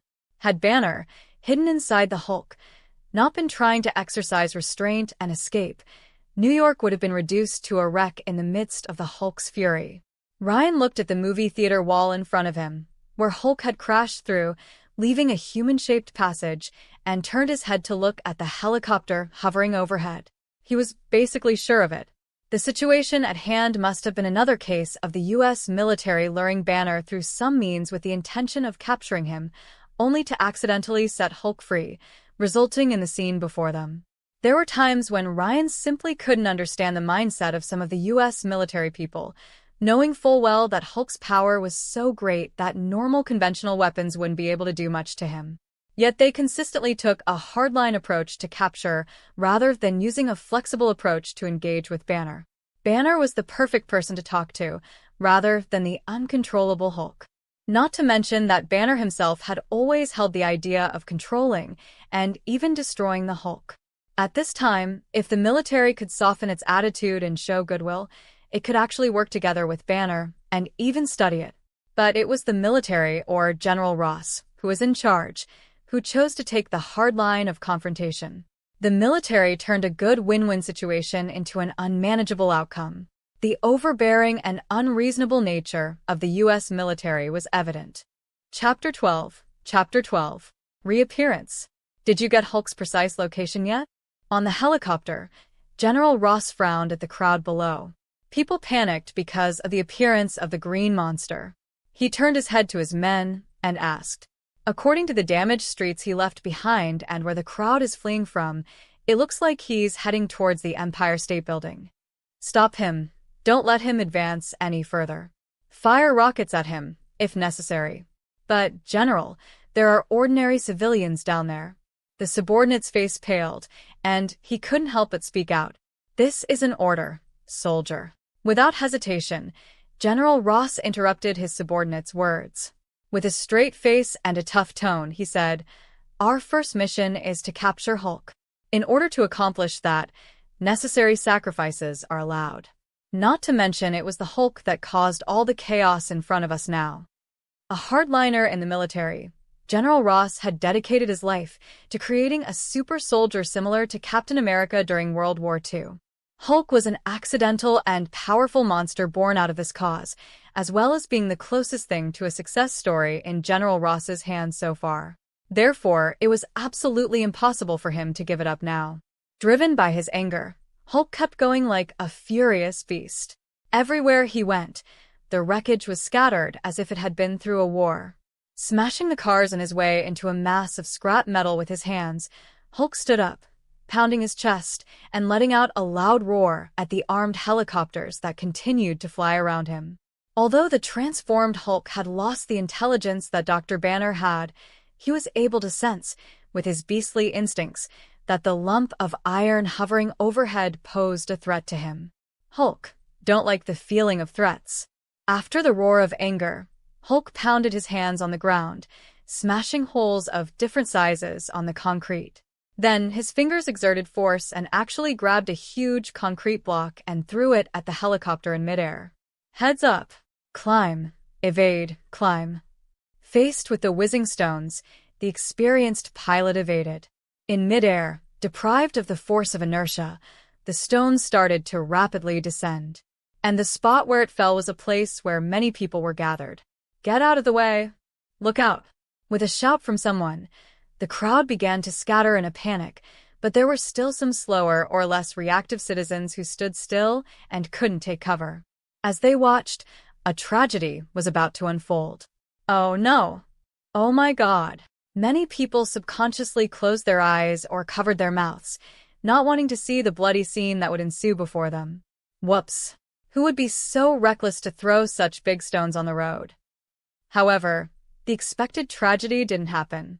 A figure rushed out of the crowd, and directly redirected the falling stone with his legs, sending it flying into a coffee shop at the side. Although this was still a tragedy for the owner of the empty coffee shop, it was much better than what could have happened. Who is that?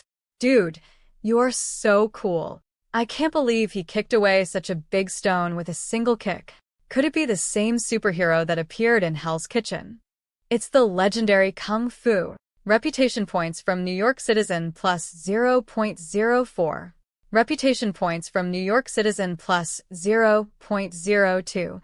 Reputation points from New York Citizen plus 0.05. Glancing down at what was displayed on the system data panel, Ryan moved his right leg without a sound to avoid giving away the irregularity in his foot.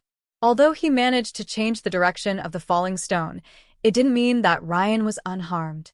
Although Mighty Steel Leg was powerful, it was only a kung fu skill belonging to a D-level character card and not a truly invincible Mighty Steel Leg. Standing in the crowd, Ryan was gaining a lot of reputation points from New York citizens while easing the injury on his foot. Once he felt the situation on his feet had subsided, he no longer stayed and ran towards the direction the stone had come from, where the Hulk was. The reason Ryan reappeared as Ah Xing to the people of New York was not simply to save the day, but actually to get the Hulk. As the most famous green giant in Marvel and a future member of the Avengers, Ryan would definitely be able to gain a lot of reputation points. General, someone is heading towards the Hulk. In the helicopter, a soldier noticed and immediately reported the situation. Who is it? In an instant, General Ross thought of a number of possible individuals, including S.H.I.E.L.D. agents whom he disliked the most. However, the answer given by the soldier wasn't any of the ones General Ross had in mind. Not sure. The guy is moving fast, but from the way he's dressed, he might be a regular citizen or possibly a homeless person. Homeless. General Ross frowned. Naturally, he couldn't imagine that an ordinary homeless man would appear on the scene at this time. Reaching for the military binoculars in the soldier's hand, General Ross looked down from the helicopter and soon noticed the plainly dressed man in the red sweatshirt below. Although the man's attire was plain, the speed at which he moved was definitely not simple. Who the hell is that? On the helicopter, General Ross still had a lot of speculation in his mind over Ryan's sudden appearance. Below, in front of the streets of New York, Ryan had seen the Hulk, who was constantly roaring and yelling, venting his anger and destroying everything around him. Observing quietly from a distance, Ryan gained a new understanding of the Hulk's power at the moment. Obviously, not something that the current him was capable of fighting against. The power of the Mighty Steel Leg, while capable of enabling Ryan to kick a car or send a strong adult man flying, was definitely incapable of crumpling a small car like Play-Doh with the ease as the Hulk had done. Subconsciously, his heart ached for the owner of the car. Ryan was careful to avoid the Hulk's enraged sights and hid at the back of a building. All jokes aside, Ryan ran with the idea of swiping reputation points from the Hulk, but was not foolish enough to rush over to Hulk's side and get killed. He took note of the military's movements. They clearly looked as if they were planning to launch a big move. Ryan intended to wait until the Hulk and the military were almost done fighting before he stepped in to fish in troubled waters, to minimize the level of immediate danger. Chapter 13. Chapter 13. Encounter. Ryan had a good idea, but he ignored the fact that General Ross, who was in the helicopter, was never going to ignore such an unstable element as the Hulk. First Assault Team, engage. General Ross ordered the soldiers below. Search for the previous intruder. Shoot to kill, if necessary. With General Ross's orders, several well-equipped soldiers stepped up and carefully searched the area. Because of Hulk's destruction, the entire street was filled with countless debris. The surrounding rubble brought a certain degree of difficulty to the assault team's search. Emil's gaze shifted from a piece of wreckage that resembled the shell of a car. The large handprints left on the car wreckage struck fear into the heart of the battle-hardened veteran. He clearly knew that what he had to face next was a much more fearsome opponent than a gun battle. 200 meters ahead, suspected target. The sound coming from his helmet radio brought Emil back to his senses. He quickly collected his thoughts and looked in the direction of his target. He soon saw a red figure hiding at the back of a building. The martial artist's intuition from the card vaguely alerted Ryan to the prying eyes of the assault team. Following his intuition, he looked up just in time to see the members of the assault team sneakily approaching him. Looking at the well-equipped appearance of the team, Ryan's heart jumped. However, on the surface, he wore an innocent look. If I say that everything is just a misunderstanding, I wonder if... Open fire. Bang, bang, bang, bang, bang, bang. Holy shit. Faced with an unannounced barrage of gunfire, Ryan's face turned pale as he stomped down hard. Leaving a shallow crack in the ground, he then dove to the side. Ryan rolled over to release the force from his body and looked back to see that the spot where he had been standing was reduced to a beehive by the soldiers of the assault team. If he hadn't reacted quickly enough, those bullets would have struck his body. Thinking of that possibility, Ryan's expression was somewhat horrified, followed by burning anger. Obviously, from the attitude of the assault team, it could be seen that the military had no intention of leaving survivors alive. Figuring that out, Ryan had no intention of pulling any punches. From the present situation, it could be seen that if he stayed his hand, Ryan would probably be the next thing riddled with bullets. Watch for evasion. We didn't hit the target. Emil followed the tactical instructions and hid behind a car, changing magazines while his mind kept wandering back to Ryan's previous actions. If he hadn't seen it with his own eyes, he wouldn't have believed that a human being could be fast enough to dodge a bullet. Boom.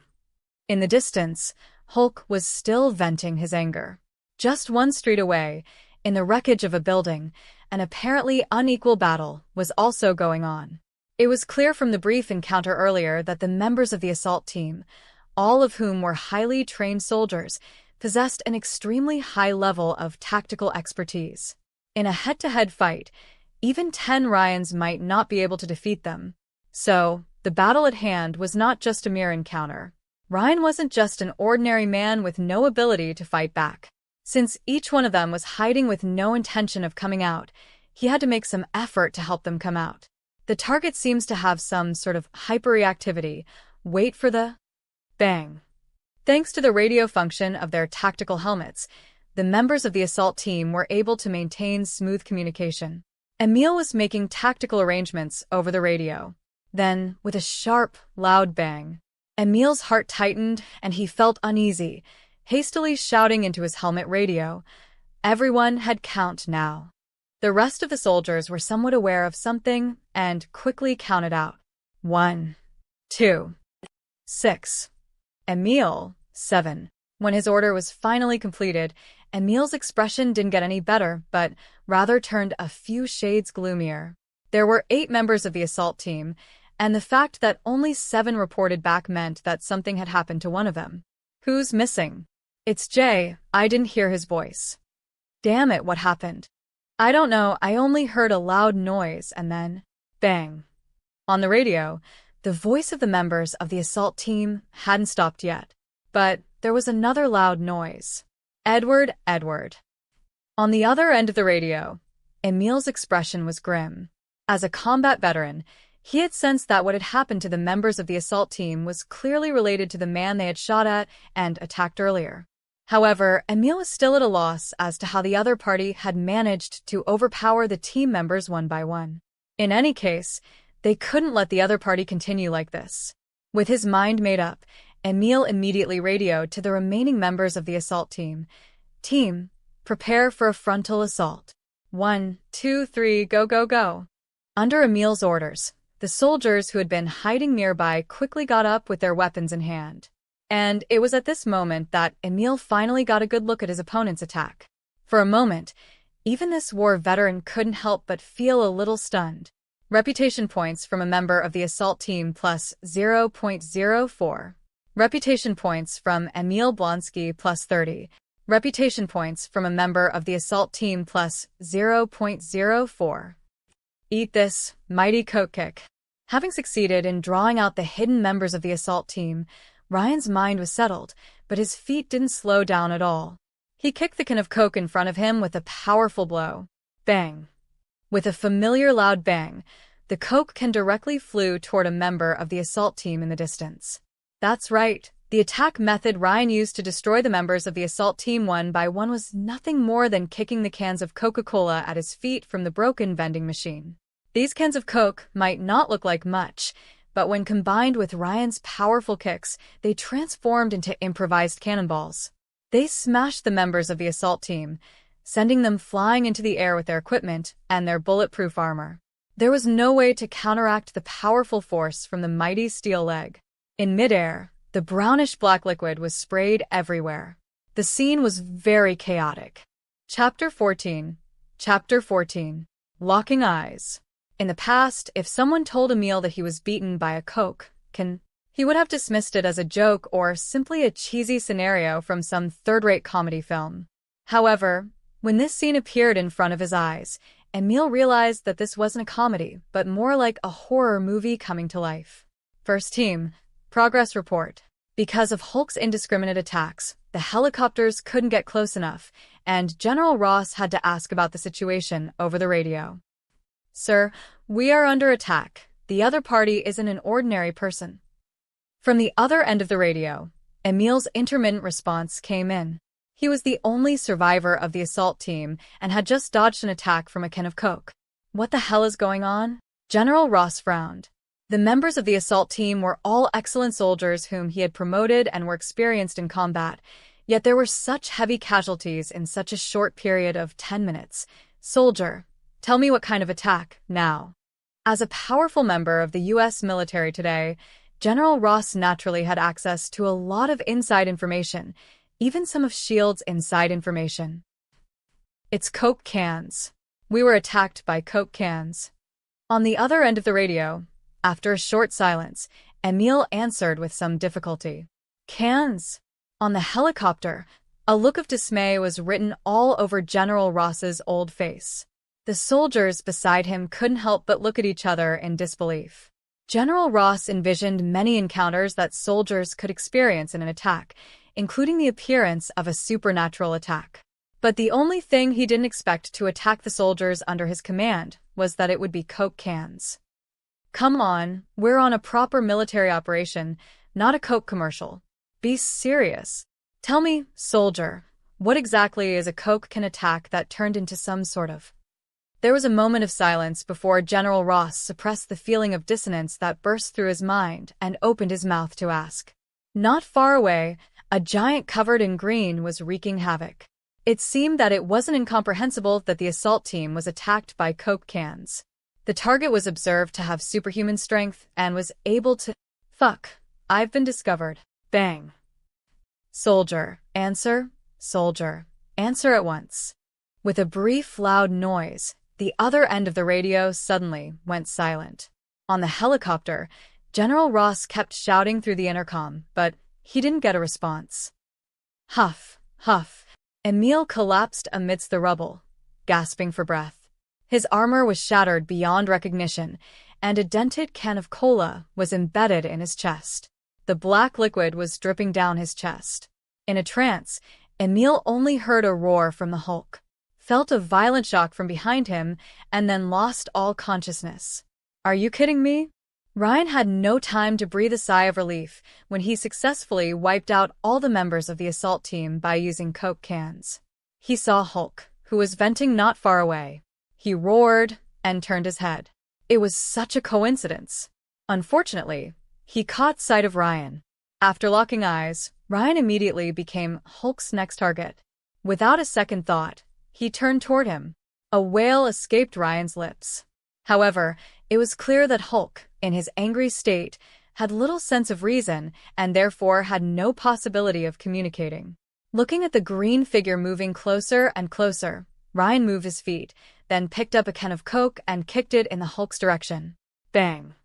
However, the Coke attack, which had the power of Ryan's mighty steel leg and was capable of sending the assault team flying, struck Hulk's body but made no impact at all. Instead, it bounced off to the side. How can you fight this? Seeing that his attack couldn't even break the Hulk's defense, Ryan immediately gave up his intentions of fighting the Hulk. Sure enough, a monster of Hulk's level wasn't something Ryan could cope with at this stage. Quickly giving up the plan to meet Hulk head-on, Ryan turned around without hesitation and ran towards the more densely packed high-rise buildings behind him. The high-rise terrain didn't stop the Hulk, but at least it slowed him down a little. "General, the giant is moving again. On the helicopter." Before General Ross could understand the situation of his assault team, the soldiers on the sides suddenly started to report. "Where is he going?" Putting down the unanswered intercom in his hand, General Ross then asked. "He's moving towards the area the assault team went in earlier." In other words, Hulk was running in the direction of the man from before.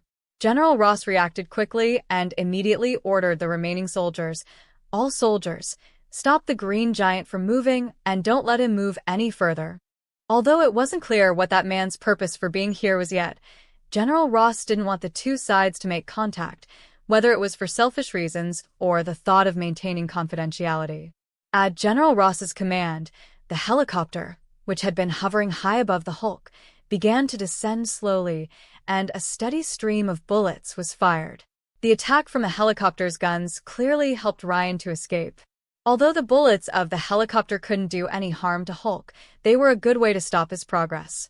The barrage of bullets also successfully attracted the Hulk's attention from Ryan.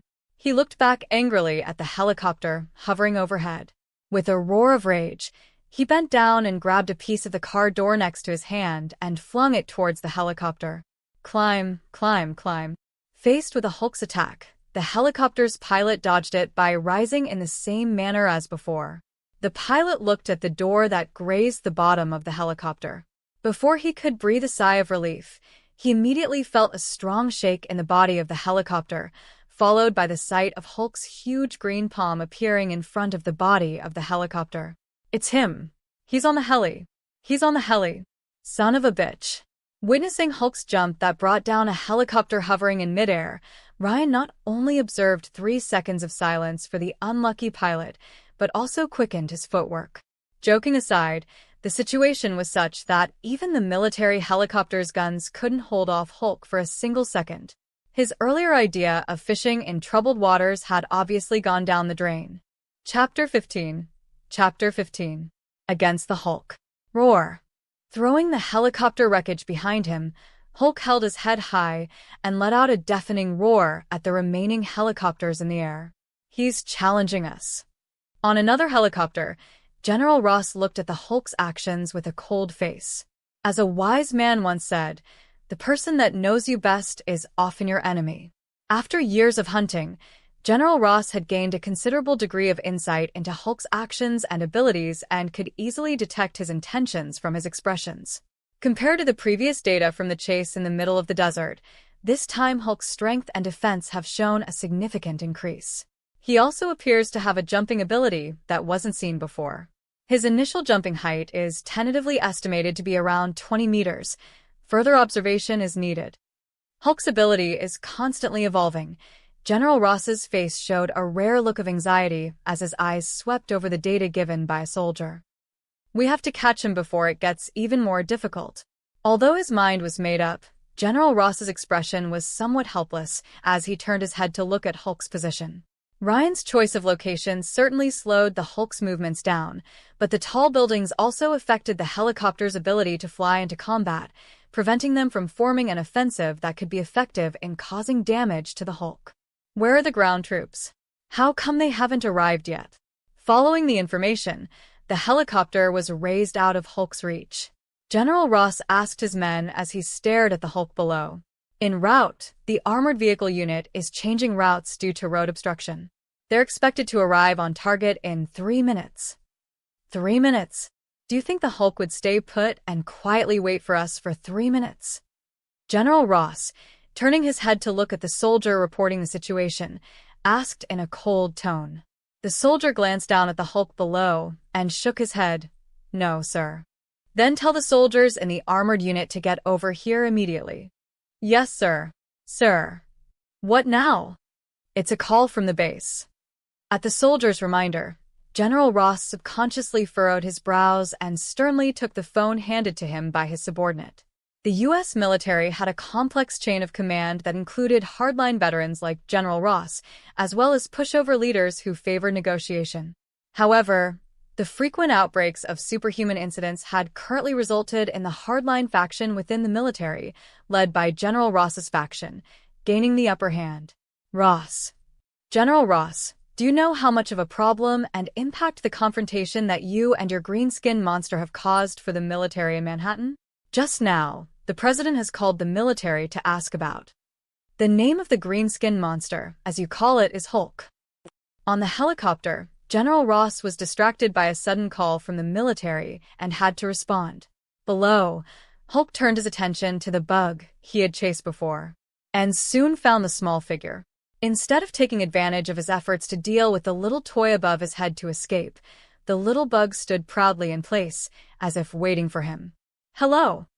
Aware of the Hulk's gaze, Ryan took a deep breath, then brought his hands together in the shape of a trumpet around his mouth and shouted, "Hey, big guy, over here. I'm over here, this way." The scene before them would be an absolute heartwarming scene if the two main characters were replaced with delightful characters. Unfortunately, the reality is that Ryan, who opened his mouth to shout, was shabbily dressed, and the Hulk, on the other side of the street, was not even remotely pleasing to the eye. But in a way, it was this great contrast that made the scene before them even more eye-catching. I'll come back and explain the situation in person later. On the helicopter, General Ross noted the situation below and hung up the phone without hesitation. Ryan's actions, unsurprisingly, attracted the Hulk's attention. Watching this little bug, who previously could only scurry around and run away in the face of his pursuit, suddenly turned bold and shouted at him, the Hulk's simple mind couldn't figure out the reason for the shift right away. But it still sensed the other man's intention, which seemed to be to draw him over. Since he wants Hulk to come over, Hulk will come and smash him to pieces. Hulk, whose brain was full of anger, didn't even think about whether there were any traps behind Ryan's actions. The only thing he thought about was smashing things. With a loud roar, the Hulk landed with his hands on the ground like a beast and rushed toward Ryan with both hands and feet. Here it comes. Having successfully drawn the Hulk toward himself, Ryan didn't hesitate to turn around and reveal the conspicuous red fire hydrant behind him. With a slight crouch, the mighty steel leg kicked down towards the top of the hydrant with all his might. Clang! With a crisp sound as if metal was clashing against metal, the fire hydrant slowly began to morph under Ryan's leg, and tiny streams of water started to spill out along the cracks in the hydrant. Right before his eyes, the fire hydrant continued to deform with the powerful force of Ryan's mighty steel leg. However, behind him, the Hulk was also closing in on him at speed visible to the naked eye. Hurry up, hurry up. Feeling the sensation of vibrations getting closer behind him, and the roar that felt as if it was close at hand, Ryan could only feel his heart beating wildly, and his face was soaked with sweat or water from the hydrant. Roar! With a deafening roar, the running Hulk leaped up, lunging toward Ryan with a fierce gust of wind. Clang! It was at this same moment that the fire hydrant that had been bearing Ryan's attack was finally kicked apart, and a huge stream of water raged through the gaping hole in the hydrant and struck the Hulk's body. Naturally, the water spraying out of the hydrant couldn't have done much damage to the Hulk. After all, the force of the water was no match to that of a bullet under normal circumstances. However, with the huge amount of water spraying from the hydrant, it did a good job of stopping Hulk's next steps. At this point, Hulk's lack of intelligence was revealed, as he was clearly running toward Ryan but was interrupted by the water in the fire hydrant in front of him. He immediately left Ryan behind and rushed toward the hydrant. The Hulk, who was one-track-minded, kept moving against the current. Ryan made a snap decision and used 10% of his mighty steel leg's power to kick Hulk in the face. Chapter 16. Chapter 16. Boom. Hulk, who was standing against the current, was distracted for a moment. At that moment, he was kicked by Ryan's mighty steel leg. With a loud rumbling sound, the huge body suddenly flew out, crashing into the wall of the opposite building. God damn, that was hard. Although Ryan had accomplished the feat of kicking the Hulk, he wasn't completely unharmed. He stumbled to his feet and felt the pain spreading from his toes. He didn't have to look down to know that his right foot was definitely swollen. Compared with the previous cement stones, Hulk's body was undoubtedly tougher. After all, that huge body could take on bullets. Reputation points from the Hulk plus 55. Reputation point from Bruce Banner plus 70. Reputation points from Thaddeus Ross plus 45. Reputation points from Soldier plus 0.05. Although the process was a little hard, the harvest was undoubtedly quite gratifying, especially from the Hulk, who deserved to be one of the important members of the Avengers in the future. Attacking a legendary figure actually gained him a double portion of points. It was as surprising as suddenly winning the lottery. As for the other, Thaddeus Ross, although his name was somewhat unfamiliar, it seems like he was the guy who was always after the Hulk, that General Ross. Although, psychologically, Ryan would love to collect thousands of points from a hero with a legendary reputation like the Hulk, then open a golden treasure chest and roam the Marvel world as he pleased. However, in reality, that one kick he used to attack the Hulk was more than difficult to pull off. Not to mention the fact that General Ross was watching intently from afar. So, after a brief evaluation of the pros and cons, Ryan quite willingly chose to retreat. On the helicopter, General Ross watched in silence as Ryan withdrew from the scene. As the sudden display of Hulk's superhuman jumping ability had made them too scared to descend from the air, they could only fix their eyes on Ryan's back. A few minutes later, the armored vehicles arrived at the scene.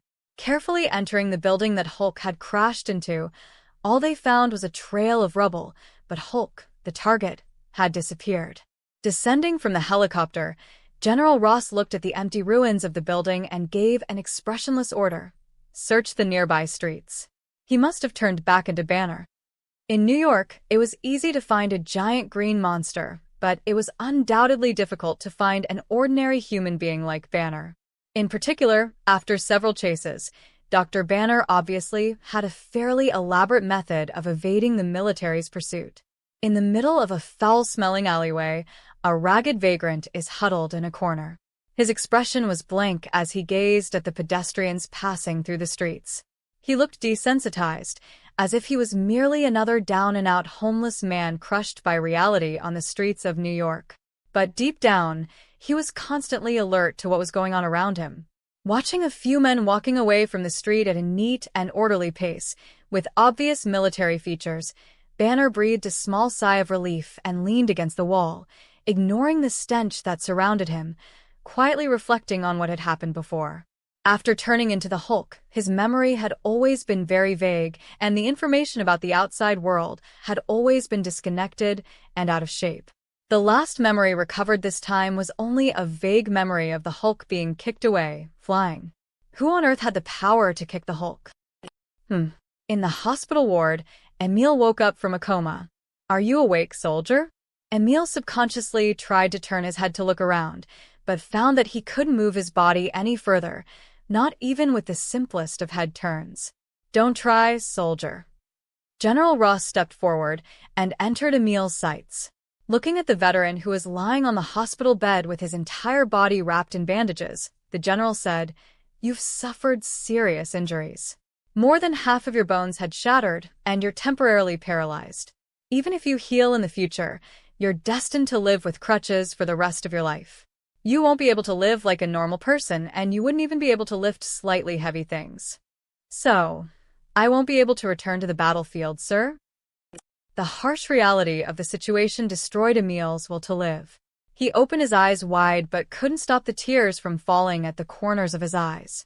He asked in a hoarse voice, using the only remaining part of his body that could move, his mouth. "In theory, that should be the case." In theory? With a strong will to live, Emile instantly sensed the meaning in General Ross's words. His eyes widened as he breathed heavily. He anxiously asked, "Sir, you mean there's a chance I can still be saved from this?" General Ross stood tall, taking in the expression on Emile's face. After years of research by the military, while they still couldn't replicate the super soldier serum as perfectly as it was used during the initial Captain America project, they had surmised a way to maximize its effects. Strong emotions were able to push the enhancing effects of the serum. Although there's no 100% guarantee, at least it's an option. "Have you decided yet? When I'm already like this, do I have a choice?" Emil rolled his eyes to look at the bandages on his body and bitterly smiled back. If he had known that he would end up like this, he would have chosen to die on the battlefield. Seeing that, General Ross nodded. He then took out a small box from his pocket, took out a syringe containing dark blue turbid liquid from it, and then injected it into Emil's body. Ah. Reputation points from Bruce Banner plus 60. Reputation points from Emil Blonsky plus 40. What happened? At home, Ryan looked at the prompts that suddenly appeared in front of him and looked baffled. He didn't do anything at all. How come he suddenly got reputation points? However, when he retraced his steps a bit, getting reputation points from Banner was a little understandable. But Emil? Who's that again? Frowning, Ryan struggled to think for a moment before finally giving up. Well, who cares what all the fuss is about? Getting reputation points is a good thing anyway.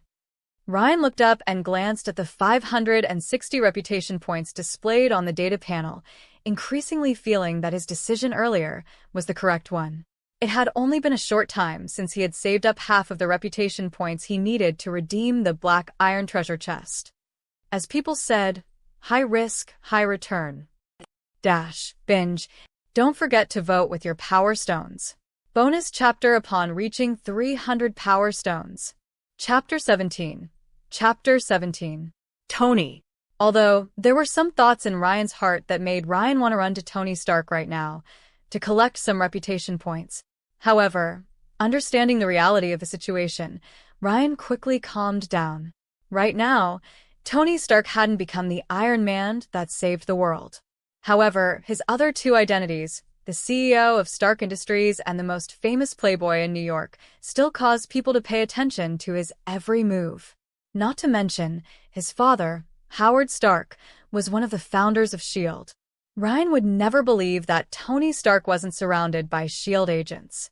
Ryan would even boldly speculate that, in the future, if Tony Stark hadn't taken the initiative to go to Afghanistan to showcase his newly developed weapon, perhaps there would never have been an opportunity for Obadiah Stane at all, and he wouldn't suffer from various difficulties in the future.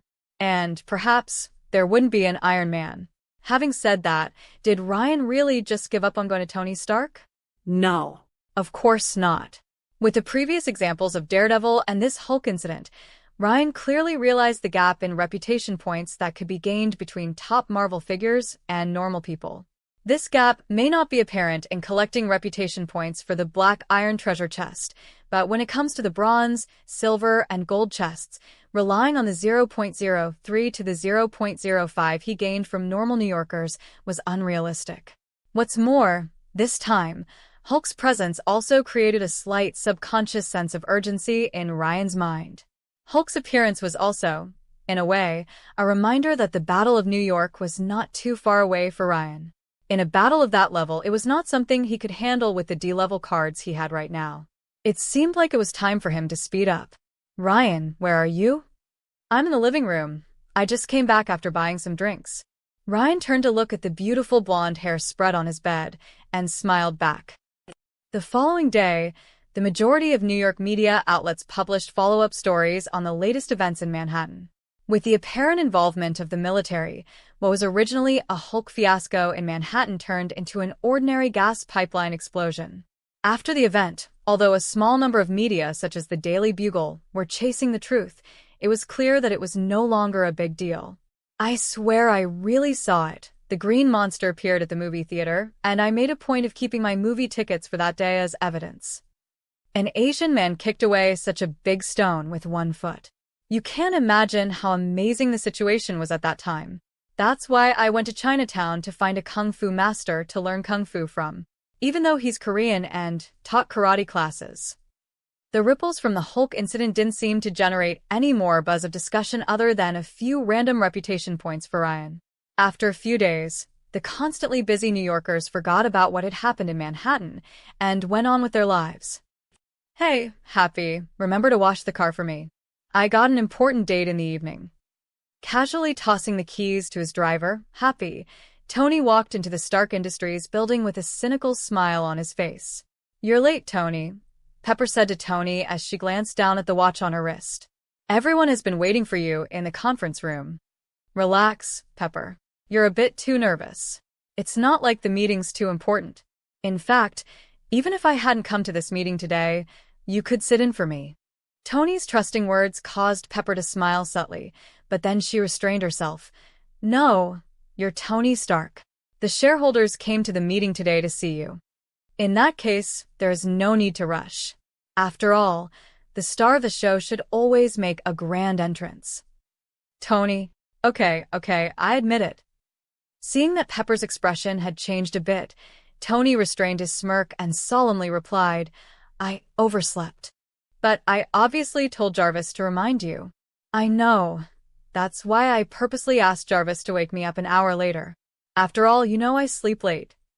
You mean you woke up late after a date? Wow, Pepper, you really do know me. Seeing Pepper's expression getting ugly, Tony changed the subject. Remind me again what the meeting is about. It's about the change in the company's share value during this period. Recently, the shares of Hammer Industries are starting to climb. They say it's because one of their latest products had been chosen by the military and will become common equipment for a special unit. The shareholders are worried that Stark Industries' shares would be affected by it. Just because of that. The shareholders need a bit of reassurance, Tony. All right. Faced with Pepper's request, Tony then shrugged his shoulders and nodded in response. After the two looked at each other and smiled, Tony straightened his expression and pushed the doors of the conference room open. The first face Tony saw when he walked into the conference room was Obadiah's, and he subconsciously nodded in greeting before turning his head to look at the packed room and speaking in a relaxed tone. I'm sorry, traffic jam. Mr. Stark, what would you like to explain to us about the delay in launching new products from Stark Industries in this recent period? Some of our shareholders are in agreement that you've been too flamboyant in all your recent appearances. There's reason to suspect that you haven't put any thought into the issue of the company's products for some time now. There is nothing to say, Mr. Lynch. And in fact, if you and your friends think that something is wrong with Stark Industries, you're perfectly free to dump your own shares. Personally, I have no opinion on that. Tony's sharp reply not only made the shareholder who asked the question scowl, but Pepper, who was standing behind him, also slightly paled. Tony. In the end, it was only when Obadiah, a shareholder and former friend of his father's, spoke up that Tony reined in his act. Tony swept his eyes through the room and then said, I know that in recent times, the shareholders of the company have been quite critical of my recent spending. I'm actually here today to give some people a heads up. Stark Industries has grown to where it is today, not because of the stocks you talk about or all those other things. But this. Tony pointed to his head and looked around. Also, I have a rough idea about the company's latest product. I think it won't take long for you all to see it. Chapter 18. The Phantom Thief reappears. The shareholders' meeting ended hastily because of Tony Stark's attitude. How did I do? On the way to his office, Tony turned to Pepper and asked, You are a bit too much, Tony. The little chilly Pepper spoke bluntly. Mr. Lynch is only doing it out of concern. He's just concerned about his pocket. Tony interrupted Pepper's correction with a disdainful look. In fact, Stark Industries has earned them endless wealth in the past few years, but they're never satisfied. Instead, they're even more greedy. I think they need a new hobby instead of making money, maybe fishing or something. Pepper, Tony. Tony is right. At this moment, Obadiah chimed in. They're just a few insignificant minority shareholders. It's not going to make a difference. With someone backing him up, Tony felt proud as he turned his head and shrugged at Pepper with an expression that said, I'm right, and stepped into the elevator. You're spoiling him. It's because you've been shielding him. He doesn't know when to stop. Seeing that, Pepper complained to Obadiah with a helpless look on her face. Okay, it's all my fault. Obadiah smiled nonchalantly. He waved his hand and shouted at Tony before the elevator doors closed. Hey, Tony, don't forget your promise in the board meeting. Don't worry, I won't. In the elevator, Tony pressed the button and answered confidently. Obadiah stood at the doors of the elevator, looked at the rising elevator, and withdrew his smile.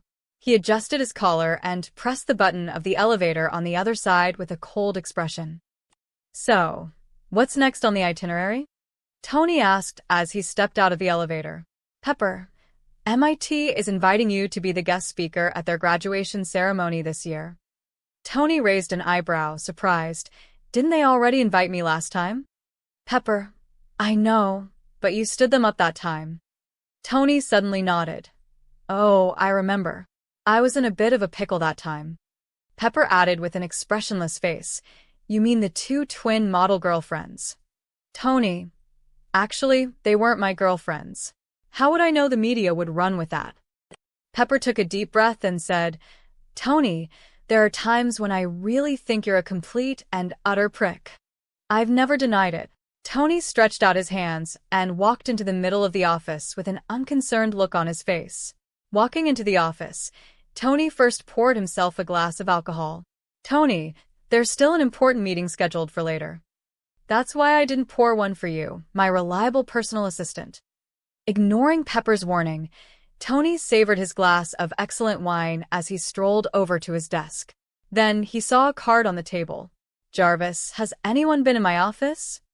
Tony placed the red wine glass in his hand and slowly walked over to the card. No, sir. From midair, Jarvis, the aide-I butler's voice rang out. What's the matter, Tony? When she noticed the change in his tone, Pepper started to look concerned. Looks like someone secretly sent me a letter. Tony picked up the card on the table and glanced at its contents, then raised an eyebrow of his own in return. After taking the card in Tony's hand, Pepper read what was on it. Notice. On Saturday night, as the clock strikes 0, I will come and take the iron ride. Phantom Thief Kid. Jarvis, pull up all Phantom Thief Kid's past records for me. Certainly, sir. At Tony's command, Jarvis immediately projected a virtual screen in the office, listing all the information about Phantom Thief Kid, news reports, and even information about the investigation within the police department. I think we'd better call the police, Tony. Pepper looked at everything displayed on the screen and couldn't help worrying. Jarvis, help me contact the New York. Wait a minute, Tony spoke, interrupting Pepper's next words. His eyes flashed on the virtual screen in front of him, and he looked at the man in a white suit, cape, and top hat in the news reports. His eyes flashed with intense curiosity. Pepper, don't you think it's funny? Tony waved his finger, hiding the pictures of the messages from the virtual screen, leaving only the one about the April Fool's Day report. A master thief, active in New York, sent a teaser letter to me. There's nothing funny about it, Tony. Pepper's face was stern as she said, You have become a target for a criminal. That's a dangerous thing. But judging from Phantom Thief's past cases, he's not too dangerous. He's just using magic tricks to steal things. I can't let you risk it, Tony. Your safety is very important to Stark Industries. Just Stark Industries? And me. All right. Tony shrugged his shoulders as if he was persuaded by Pepper's words.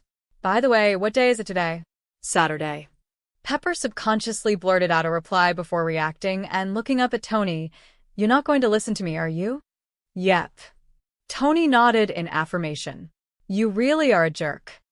Thanks for the compliment. Saturday at a midnight party. Tony sat in his car, silently looking at the notice letter left by the Phantom Thief Kid in his hand, a little lost in thought. Tony, we're here. In the driver's seat, Happy Hogan, the driver and bodyguard, took one look at the situation in front of him and then turned his head to Tony, who was sitting in the back seat, and reminded him. Oh. Hearing Happy's voice, Tony snapped back to his senses. He folded the letter in his hand and looked out the window at the lively party scene with a subconscious smile on his lips. However, he was very concerned about the Phantom Thief. For Tony, who was still immersed in the playboy status, everything in front of him the goal of his enjoyment. The usual rules, Happy. I understand. Tony left a casual remark and was about to get out of the car when he suddenly thought of something and stopped what he was doing. He turned back to Happy in the car and said, Happy, this time let me keep the keys. All right. It was a bit strange how Tony had suddenly changed his mind for no apparent reason, but Happy, the driver, nodded his head and agreed without much thought. Well, you're the boss. Chapter 19. Bonus chapter, Chapter 19. Doubt. Tony, what are you looking at? I'm waiting. Tony turned his head and refocused his gaze on the woman in front of him. Excuse me, could you repeat your name? You weren't even listening to what I said before, were you, Tony Stark?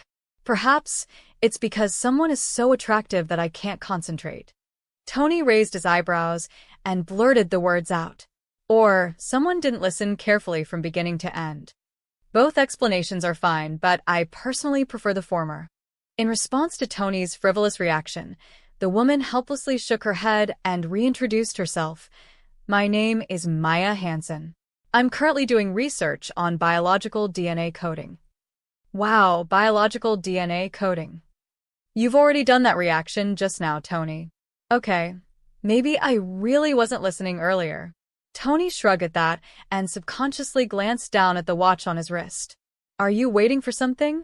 Maya asked, noticing Tony's distracted look.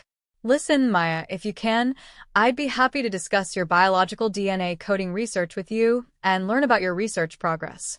However, there's a very important thing waiting for me right now. Tony touched Phantom Thief Kid's letter in his pocket for a moment. A few flashes of hesitation passed over his face as he looked at the attractive Maya in front of him and thought back to what was on the letter. Finally, he waved his hand and made a decision. Well, it's not really anything too important. I'm actually more concerned about your biological DNA coding research than this. I wonder if I could have the pleasure of going to your room to study it in depth. Compared to waiting for the so-called Phantom Thief, Maya caught the eye of the playboy. You can go and see my research, but that's all. Of course. Tony raised an eyebrow and casually agreed.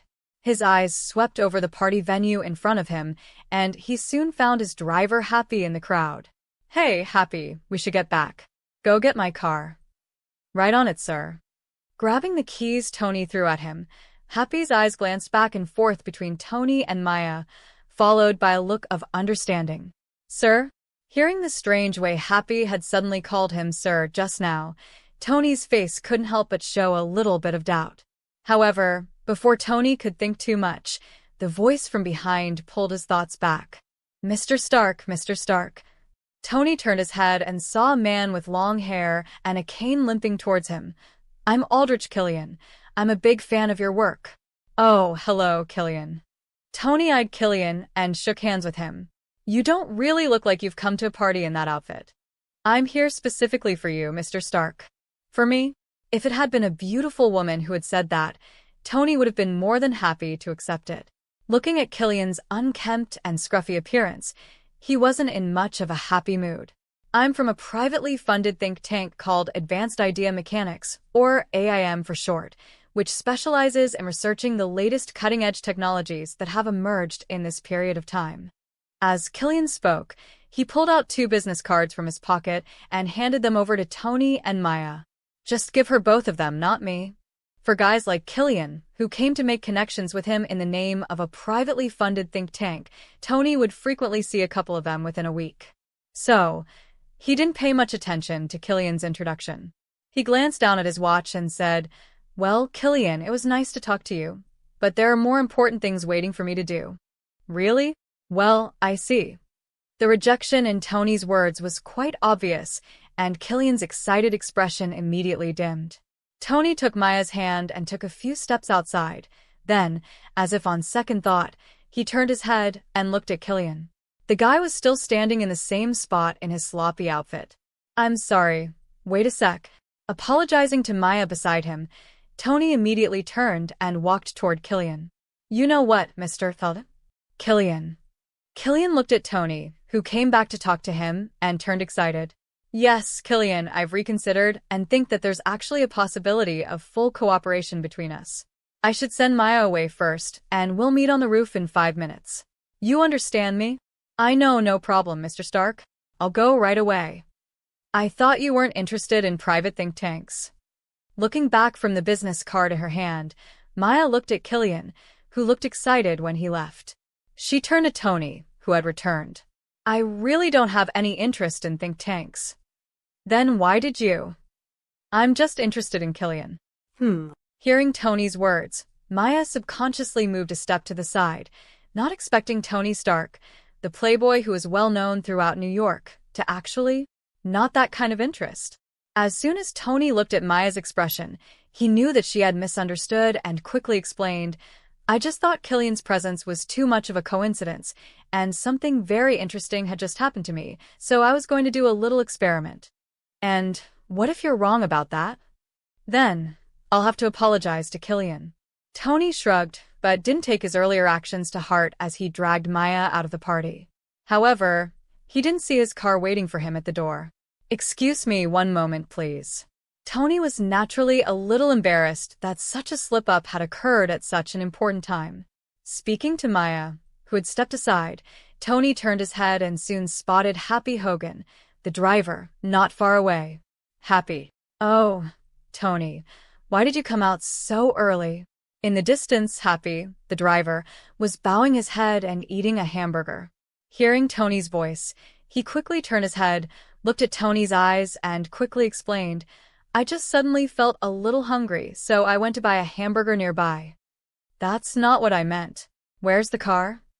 "What car?" Happy looked bewildered. "My car? I just gave you the keys." Tony looked at Happy's blank expression, and his heart suddenly felt uneasy. "The keys? Weren't they always with you since a while ago?" He was waiting for a reaction from Tony. On the other hand, Tony's expression was obviously not so good, understanding what had happened to him from Happy's reaction. However, he wasn't unprepared. Tony pulled out his phone from his pocket and shouted, "Jarvis." "Yes, sir." "Show me where my car is and connect me to the communication device in the car." "Understood, sir." "There's always something happening around you, sir. It's quite refreshing." Accompanied by the A.I. butler's indifferent teasing, Tony's mobile phone screen immediately showed a GPS map of downtown New York. At the same time, the location of the car was marked with a red. "There, it's near 3rd Avenue, not far from us." Aside, Happy leaned his head in and glanced at the map on the screen. He instantly recognized the other party's location. "It seems that Mr. Phantom Thief is very brave." "Tony, what's going on?" Maya asked as she watched the scene. The development of the situation was completely different from what she had imagined before. "It's too much trouble to explain in detail. Simply put, a mysterious figure stole my car right from under my nose." "Stole your car?" The fact that Tony Stark, the CEO of Stark Industries, had his car stolen was a bit of an exaggeration in Maya's ears, but what was even stranger was Tony's own reaction. He didn't look angry, he looked excited. Since the car was stolen, why not call the police? If Tony Stark had called the police to report his car stolen, Maya was sure the entire NYPD would spring into action to help find it. It's just a vehicle to get around. It's not worth going to the trouble of calling the police for. What's more, I'm very interested in the one who stole the car, and I've been hoping to talk to him. Invariably, the big tycoon's words caused a storm in Maya's heart. "Sir, I'm connected to the communication device in the car." At this point, Jarvis, who had been at work, spoke up once more.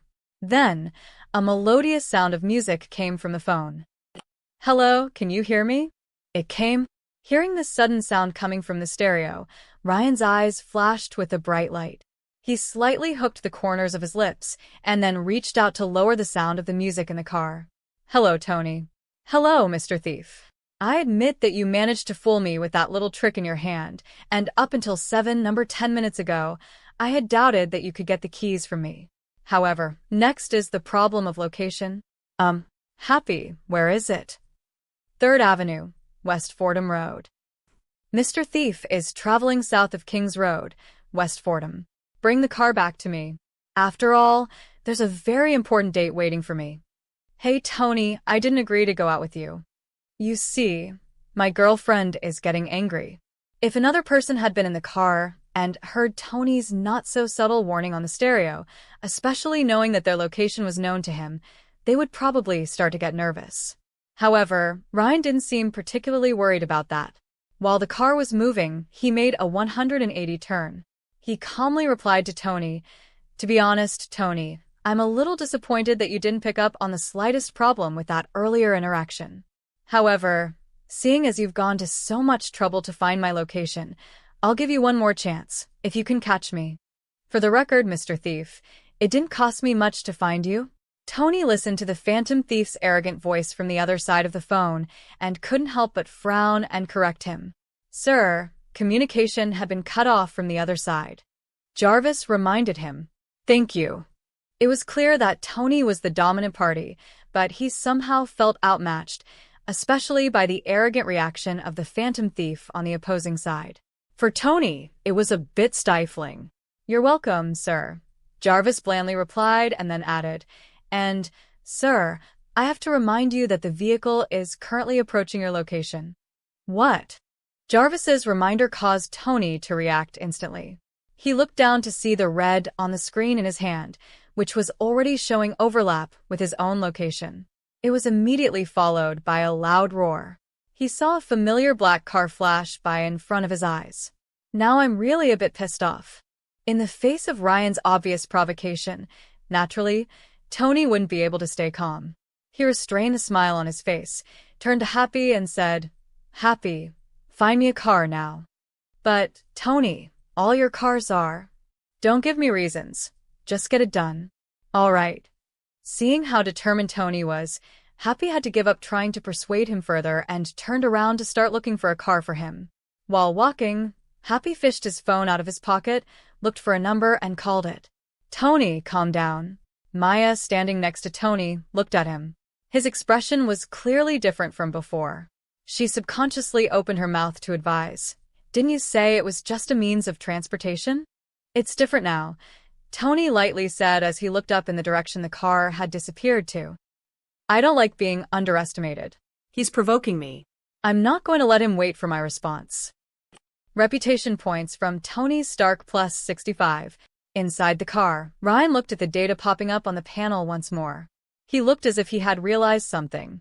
At this period, Tony was arrogant, self-centered, and couldn't stand provocation.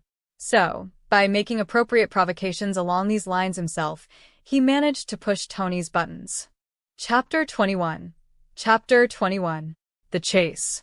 As the saying goes, if you build the guts to do something, anything, then you better save enough to face the consequences. The reason Ryan acted so recklessly and even provocatively towards Tony was because he had something to fall back on. E-level card. Baby. Skills. Tinnitus stunt racing. Background. Baby's parents were killed in a car accident when he was young. But he himself got tinnitus, so he has to rely on music from his headphones to control the rhythm of his car. Starting from an age where he had just reached the gas pedal, he started driving to pay off his debts to document. As mentioned before, even cards of the same level have their strengths and weaknesses. Although E-level character cards drawn from the wooden treasure chest were generally ordinary characters and couldn't help Ryan's current situation much. However, looking at the big picture, there were always a few relatively useful cards that could emerge. For example, the character card, Baby, in Ryan's hand was still an E-level card, but his stunt racing skills were exactly what Ryan needed right now. In a sense, in some specific circumstances, the existence of some E-level cards with special skills may be more useful than D-level cards. They could be very useful. Of course, the above situation was only a special case among special cases. In fact, the vast majority of the E-level cards in Ryan's hands, such as character cards like Hiroshi Noera, had no use other than to sit around and make him want to curse. Ryan was driving Tony's car, passing a certain intersection on 2nd Avenue. The car was deliberately slowed down, and he waited in place for a few minutes. Then there was a loud roar. Ryan looked through the rearview mirror and saw an eye-catching red sports car behind him, speeding in his direction at 270 miles per hour. Needless to say, Ryan could tell by the aggressive look of the car that the man behind the wheel was definitely the future Iron Man, Tony Stark. Obviously, Tony was angered by Ryan's previous actions. Driving the red sports car to a stop beside Ryan, Tony lowered the window to reveal his trademark bearded face and looked at the blurred figure in the driver's seat of the car to his side. In a taunting tone, he said, "Well, if it isn't our Mr. Thief, why did you suddenly stop here? Did you need to wait for me to pay for your gas? Or you could have used a magic trick to take the money out of my pocket too, like you did before? I'm just waiting for you, Tony. I don't want to be called a cheater when you lose." The voice coming through the car window was a little distorted, but the words still irritated Tony. Huh. He raised his eyebrows and interrupted Ryan's next words. I'm sorry, Mr. Thief. Could you repeat that? How could I be that despicable? Hey, I'm just saying it's possible. Ignoring Tony's persistent questions, Ryan stepped on the accelerator. With a roar of the engine, in the next moment, he rushed out like an arrow. Also, red looks pretty good on you, Tony. At the crossroads, Tony only vaguely heard the other party's words. I actually look good in all colors. Subconsciously replying, Tony turned to look at the rapidly disappearing figure of the car. He then bowed his head and shouted into his phone. Jarvis, show me where he is and the shortest route to him. Now. Understood, sir. Following Tony's orders, Jarvis quickly marked out the surrounding roads and the route, adding at the end, But sir, what you're doing goes against what was previously said. Is this not cheating?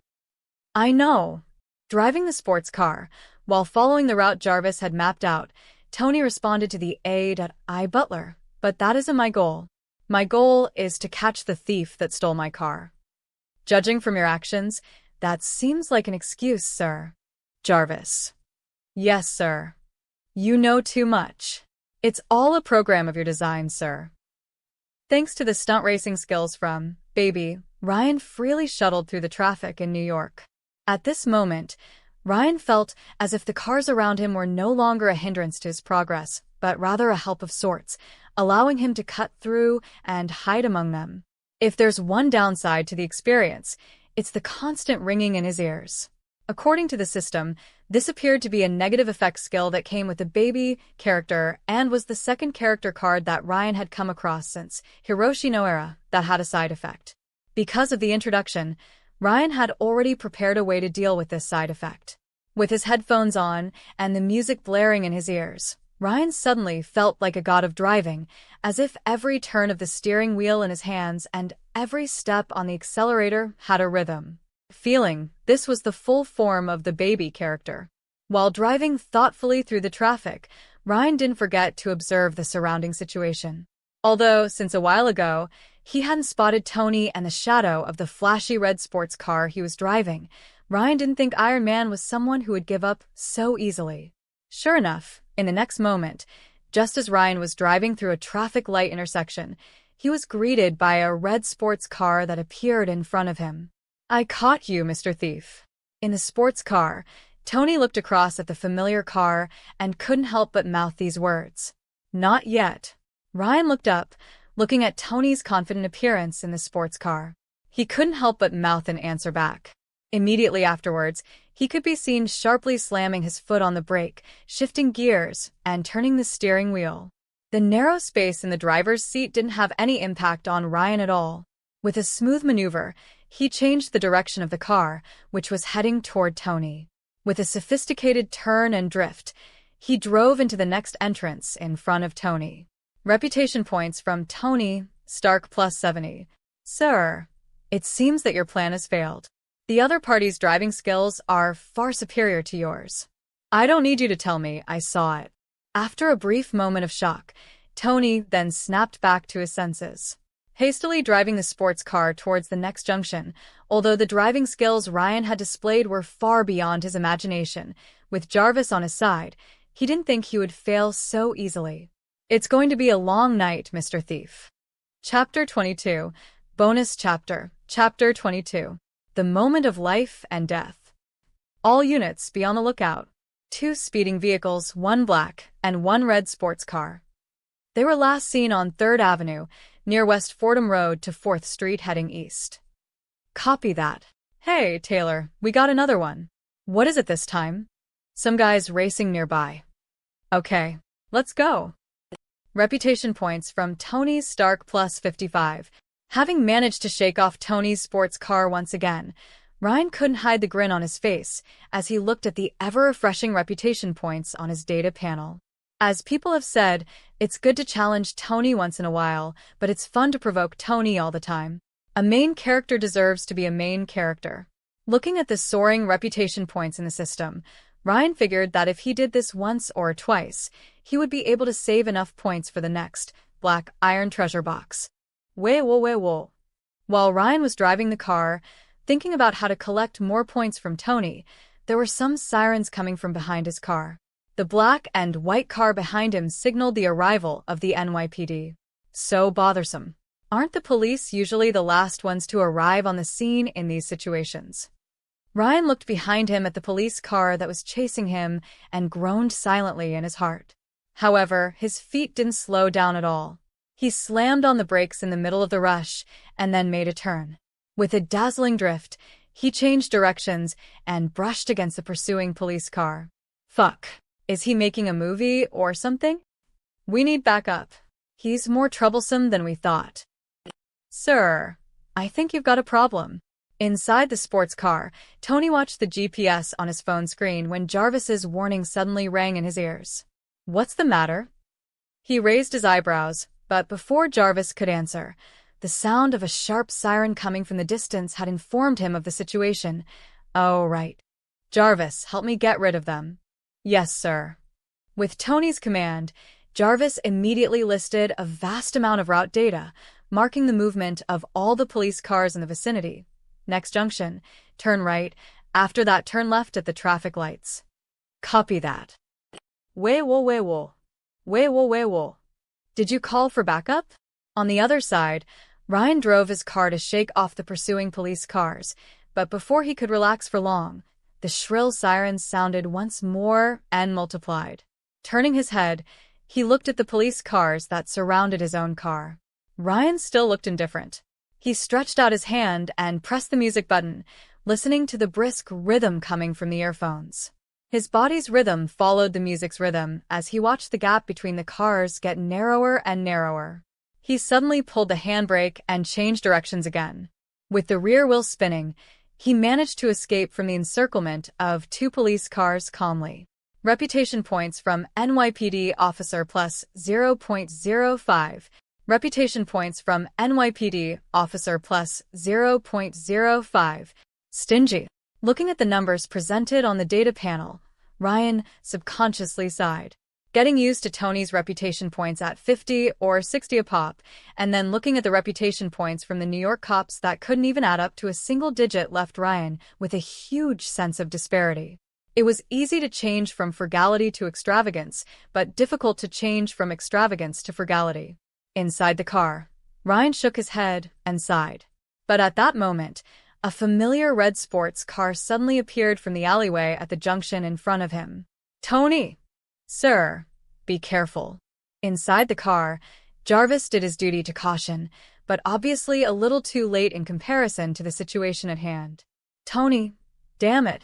With a tragic car collision on the horizon, Tony Stark, the future Iron Man, might reach his final conclusion before he even sees the notorious gauntlet and become a world-saving superhero. In the other car, Ryan's expression tightened as a fierce drum beat played in his ears, and his hands quickly moved. At the next moment, the car underneath his seat swept past the sports car and, with an ear-piercing scrape between the two cars, drove down the alleyway from which the sports car had emerged. Creak.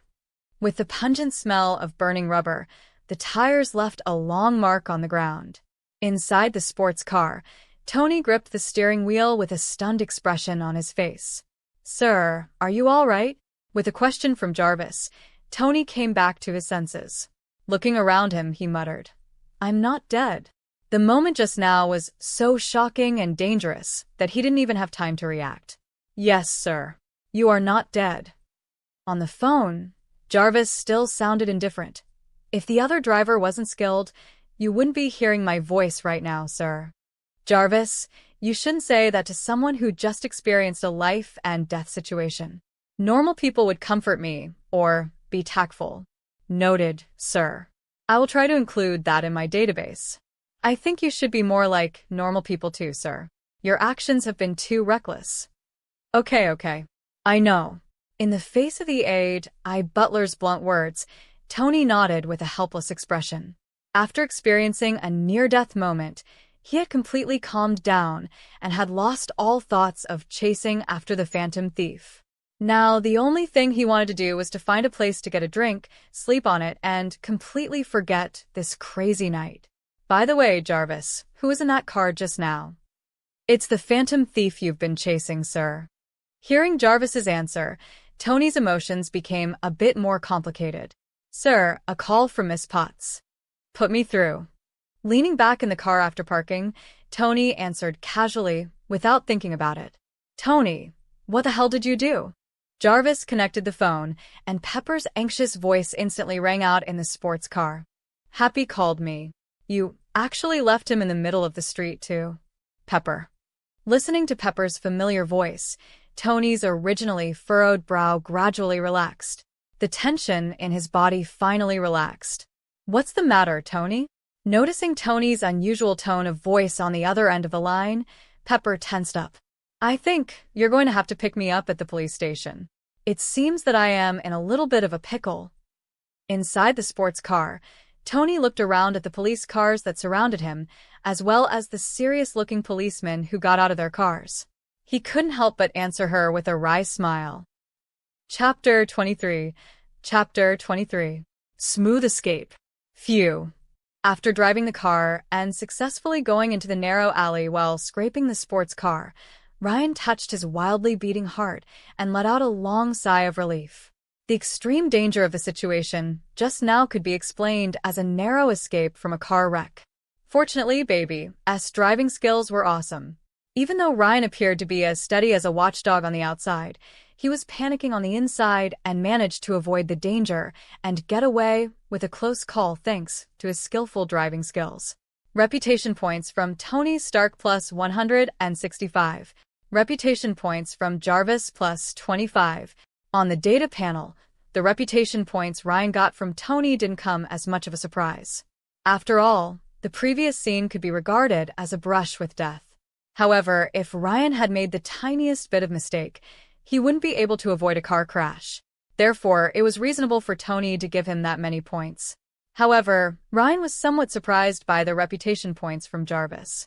Because he had experienced it before, he couldn't figure it out for a while. Why did Jarvis, as artificial intelligence, also give him reputation points? However, in connection with Jarvis's transformation in the future, Ryan reluctantly accepted the relationship between artificial intelligence and a famed existence with reputation. After all, Jarvis was no ordinary artificial intelligence. Furthermore, getting reputation points was a good thing. Why should he waste brain cells on the matter? Ryan successfully convinced himself to accept Jarvis's reputation points reasonably. He heard the familiar siren and the noise from the New York police behind him. By this time, it was impossible to drive away. In short, Ryan had no intention of driving Tony's car home. Since Jarvis could connect to the stereo in the car, it naturally meant that he could lock on to the position of the car. What's more, in the previous chase, Tony also looked like he knew his routes. Hearing the shrill sound of sirens approaching from the distance, Ryan calmly replaced the E-level baby card he was wearing with a D-level Phantom Thief Kid card, and as the annoying tinnitus effect that came with baby disappeared, it was replaced by increasingly nimble fingers. Sitting in the driver's seat of the car, Ryan looked into the rearview mirror, and soon an old white lady with white hair appeared in the mirror. As one of Phantom Thief Kid's special skills, he was able to escape from crime scenes time and time again, which was remarkable. Successfully disguised as an elderly white woman, Ryan didn't hastily leave the scene. Instead, he leaned on his cane and bowed, shakily poking his head around the car, assuming a passerby look as he waited for the NYPD to arrive. Found the target vehicle. A few minutes later, accompanied by the sound of a sharp brake, a police car stopped at the entrance of the alleyway. It was followed by two middle-aged men with big, broad bodies and a standard NYPD alert to step out of the car. Lowering his head to the walkie-talkie over his shoulder, he silently pulled out the police gun he kept fastened to his hip and cautiously approached the car parked at the entrance to the alley. Noticing the elderly woman circling the car, the younger officer of the two couldn't help but speak up. "Ma'am, please move away from the area. Step away from the car." Huh. Ryan turned his head and scowled at the police officer who appeared, deliberately lowering his voice to a husky whisper. What's the problem? Can't I just look at it?" "No, ma'am." Looking at Ryan's gray-haired appearance, even the always assertive NYPD officer was uncomfortable with the harsh words and could only helplessly explain, It's a stolen car. It might be dangerous. You should move back before something happens. What do you mean a stolen car? I don't see any problems here. You guys are the ones blocking the alley. With your guns out, pointing it at people? Squinting his eyes, Ryan looked like he was a real confused old lady. I'm going to speak to your captain. But ma'am, we're the police. Police? So? You work for the people, right? There's no one in the car. While the younger officer was talking to the old lady, a slightly older police officer approached the vehicle. He looked at the empty driver's seat, turned his head, and shouted to the other officers. I think he knew the situation was bad and ran on foot. The young officer holstered his gun and made his call. Of course, he would never have dreamed that instead of running away, the perpetrator of the crime would be standing right beside him in such a dignified manner. Looking up and surveying the car in front of him again, he then turned to Ryan beside him and asked, Ma'am, have you seen any suspicious people around? Suspicious people? What about the one in front of you right now? Silently groaning in his heart, Ryan still looked shaky on the surface and slowly replied, what? Suspicious people? I didn't see anyone suspicious. If I must say something suspicious. The two policemen looked at each other in silence as Ryan hesitated and quickly asked, Ma'am, anything you can think of. Nothing is too trivial. It's the two of you. Ma'am, we're the police. Then there's none. Ma'am, if you think anything else, please call us. Don't touch me. I can walk on my own. The slightly younger NYPD officer was relieved to see the old woman, who had appeared at the scene of the dumped car, leave after his begging and pleading. He turned back to the alley. Did you find anything special? No. It looks like he's a professional. No traces left on anything. So, no other way to find out who it was? Maybe it was really the phantom thief who stole his car, as Stark said. The way I see it, that's just his excuse. After a few moments of arguing with each other, the two men redirected their attention back to the scene. I'm just wondering how that guy could escape between him stopping here and we got here. I don't think it even took a full minute. They say the phantom thief can turn into anyone. Listening to his partner's question, the young officer casually replied. Then, the two men looked at each other as if they both suddenly realized something. Reputation points from NYPD officer plus 0.05. Reputation points from NYPD officer plus 0.05. Chapter 24. Chapter 24. Opening a treasure chest.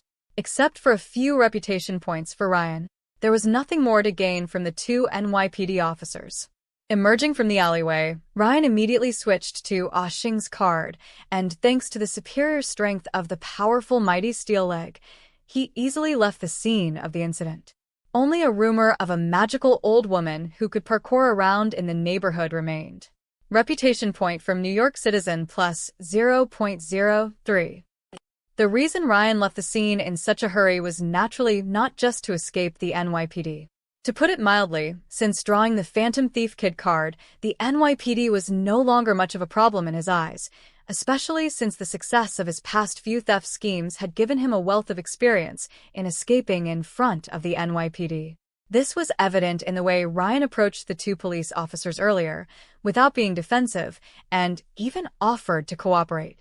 Therefore, the key to Ryan's desire to leave lies in the system. Tony and Jarvis ended up giving him enough reputation points to redeem the black iron treasure chest, which was 1,000 points. Having completed, rather exceeded the purpose of the trip, Ryan naturally had no reason to linger any longer. On the contrary, at the moment, he was so eager to return that he wanted to fly home immediately and open the treasure chest to prove his worth.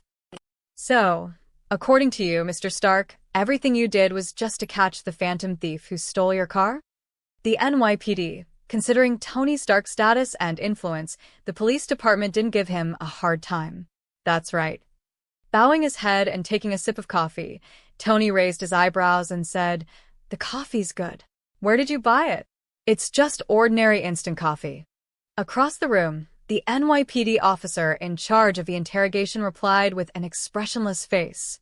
To be honest, even the NYPD was in a bit of a dilemma when it came to the situation that was unfolding before them. After all, who would have thought that a simple chase would end up with the arrest of the famous Tony Stark? Chief, there's a call from the military. They're asking us about Tony Stark. Got it. Tell them we're just asking a few simple questions. Commissioner Stacy frowned tightly and repeatedly deliberated before saying, as soon as we're sure Tony Stark has nothing to do with it, we'll release. No, send him back. Chief, there's a call from a congressman. It's also about. Tell the congressman that we aren't making things difficult for Mr. Stark. It's just a normal questioning procedure. Chief, who's calling again this time? Subconsciously, Commissioner Stacy turned his head and found out that it wasn't about a phone call this time. After an awkward pause, he added, Hey, did you get the results? Sydney nodded and turned to look at Tony, who was sitting in the interrogation room, enjoying his coffee. By comparing the handwriting of the letter left by the Phantom Thief before, we're certain that the letter Mr. Stark gave us is really from Phantom Thief Kid. Phantom Thief Kid? That guy again. Reputation points from George Stacy +4. Sydney's report didn't ease Commissioner Stacy's mind much, but rather his brow furrowed more and more. Not only because of another offense by Phantom Thief Kid, but also because of the headache of having Tony in the interrogation room.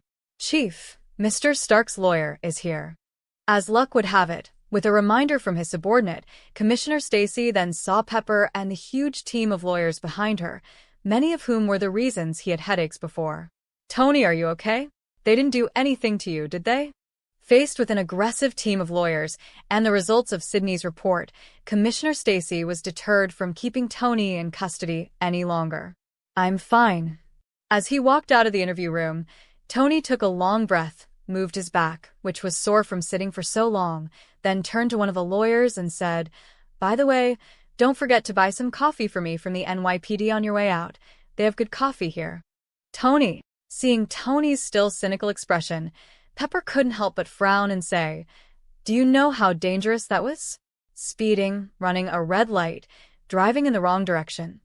If it weren't because of his status as CEO of Stark Industries, any one of those would be enough to spend more than a night in jail. I know, but I wasn't doing it because I was bored. And I'm fine, right? You are fine because Stark Industries has a strong team of lawyers. Don't I pay them to help me with things like this? Pepper sighed in frustration at Tony's lack of concern and then turned to the lawyers to explain the next steps. Seeing Pepper leave, Tony collected the look of disinterest on his face and took out his phone, which he had reclaimed from the police. Jarvis, from now on, record any information related to Phantom Thief Kid for me. Understood, sir. Back at home, Ryan didn't just open the treasure chest without thinking. On the contrary, he suppressed his stirring emotions. First, he took a bath, changed to clean clothes, adjusted his mood, and calmed his emotions. Only then did he redeem the black iron treasure chest from the system. Theoretically, opening the treasure chest in any instance wouldn't actually affect the outcome, and the black iron treasure chest would definitely produce a D-level card. Just like the previous time, Ryan also drew cards with good effects like D-level card, Fifth Brother Ushing when he opened the box outside the factory. The reason why he took the trouble to do all that was actually Ryan's lack of confidence in his own worth. Of course, it's justifiable. Do you think that a person who could draw a card with such magical effects as foot odor like Hiroshi Noara would have good luck? Anyway, no matter what, after all the fuss, it was finally time for the all-important opening of the treasure chest. Looking at the black and shiny metallic treasure chest in the system panel, Ryan held his breath and clicked on it. Open! With Ryan's command, the treasure chest opened and a white light flashed. Chapter 25. Chapter 25. New card. Item: chicken wings. Effect: relieving cravings. Introduction. Bada ba. I'm lovin' it. Is this the place to eat? At the end of the day, to relieve the stress, we add a little play. I'm lovin' it. Ignoring the aforementioned introduction with a suspicious audio feature, Ryan turned his attention to the card that was revealed in the treasure chest. The D-level card was black with a little metallic luster, very much in keeping with its black iron treasure chest origins. D-level card: Wesley Gibson. Skills: curved ballistics, adrenaline acceleration. Background: Wesley, an unremarkable office worker, was told that his father had been killed. After an unexpected shootout in the city, he was pursued by a hitman. In desperation, he joined the fraternity, an assassin organization. After brutal training, he sets out on a path of revenge full of intrigue and calculation. Remarks: do you believe that bullets can turn corners? As expected, the extraordinary abilities are gradually involved from the D-level cards onwards. The result of opening the chest wasn't good or bad, and while it didn't yield the highly powerful cards Ryan needed most, at least it wasn't too disappointing. Curved ballistics is from the movie you wanted. The principle presented in the movie was a technique to extend the effective range of a firearm by using the curved, swooping kinetic energy after the bullet exits the chamber and the trajectory reaches its peak. Although the principle was bullshit, if we don't look into its flawed principle, this curving bullet trajectory technique could be regarded as a superior ability, especially in the face of opponents who couldn't resist bullets, as long as it was used properly. Over the next few days, Ryan followed the aftermath of the events regarding the race while silently getting used to the new card's abilities. The racing incident, which the NYPD deliberately covered up, didn't really make any major headlines. The day after the incident, Tony, one of the parties involved, returned to his high-profile life of pleasure, dominating the news and entertainment gossip pages, seemingly unaffected by the previous incident. If Ryan hadn't swiped so many reputation points from him earlier, he might have been fooled by the carefree attitude he displayed. Although, every now and then, the thought of going back to Tony for another collection flashed through his mind. But after some thought, Ryan decided to suppress the thought that had crossed his mind. He was well aware that there was a limit to everything, especially when it was clear that S.H.I.E.L.D. existed, and Ryan had no guarantee that his earlier move to provoke Tony hadn't caught S.H.I.E.L.D.'s attention. With or without it, Ryan didn't want to take the risk. At least at this stage, Ryan didn't want to have any premature contact with S.H.I.E.L.D. until he was strong enough.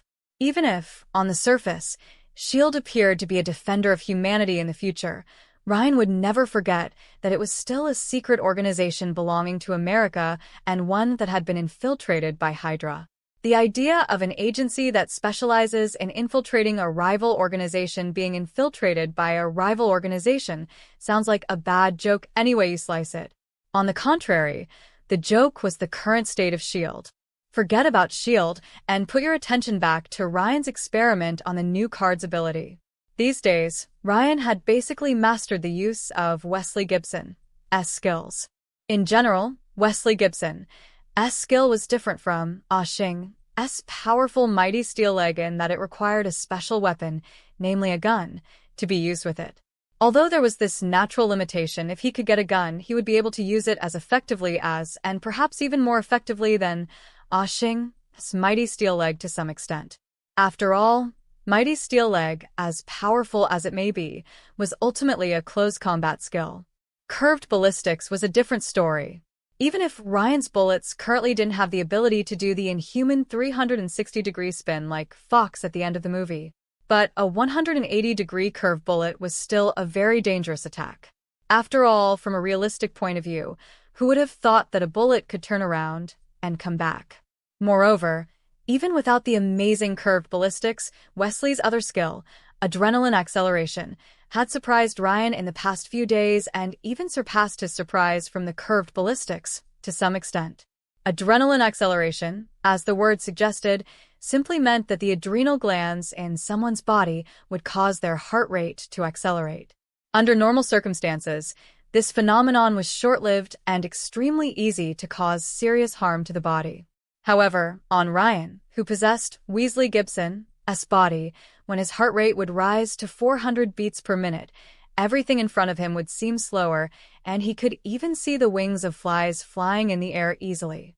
Such a scenario reminded Ryan of the conversation between the villain Sloane and Wesley in the movie, calling this ability a gift.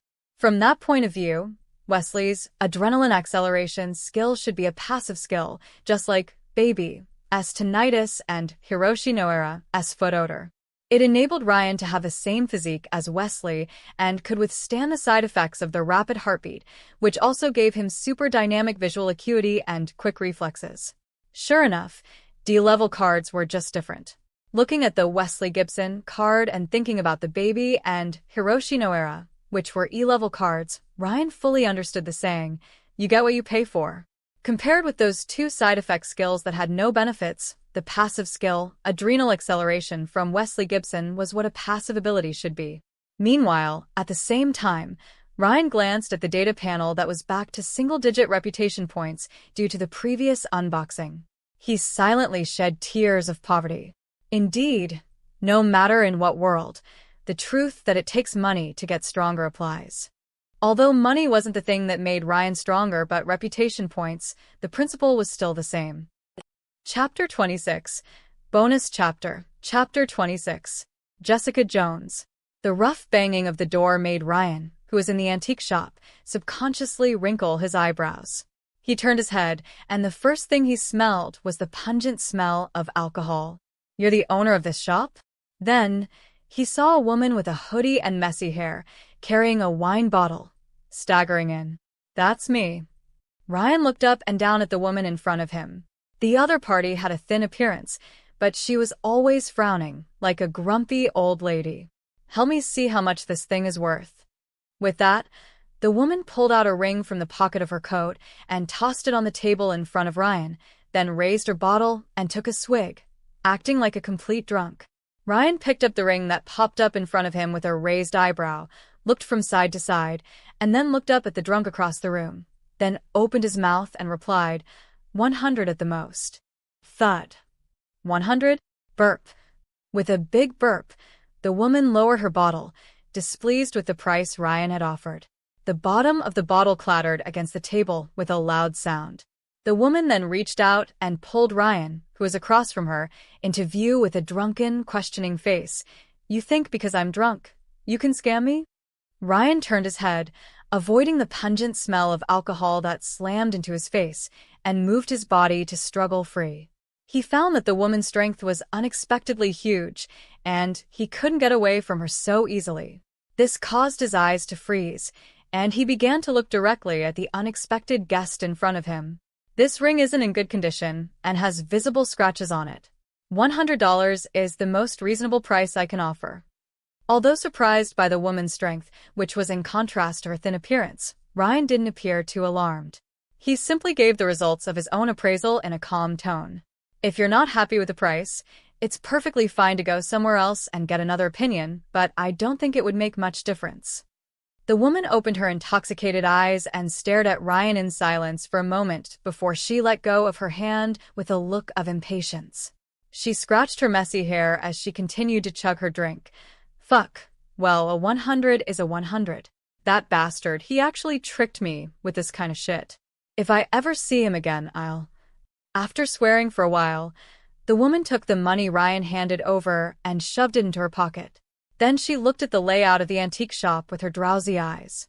When she walked in before, she just saw the roadside shop that seemed interesting and didn't think much about it.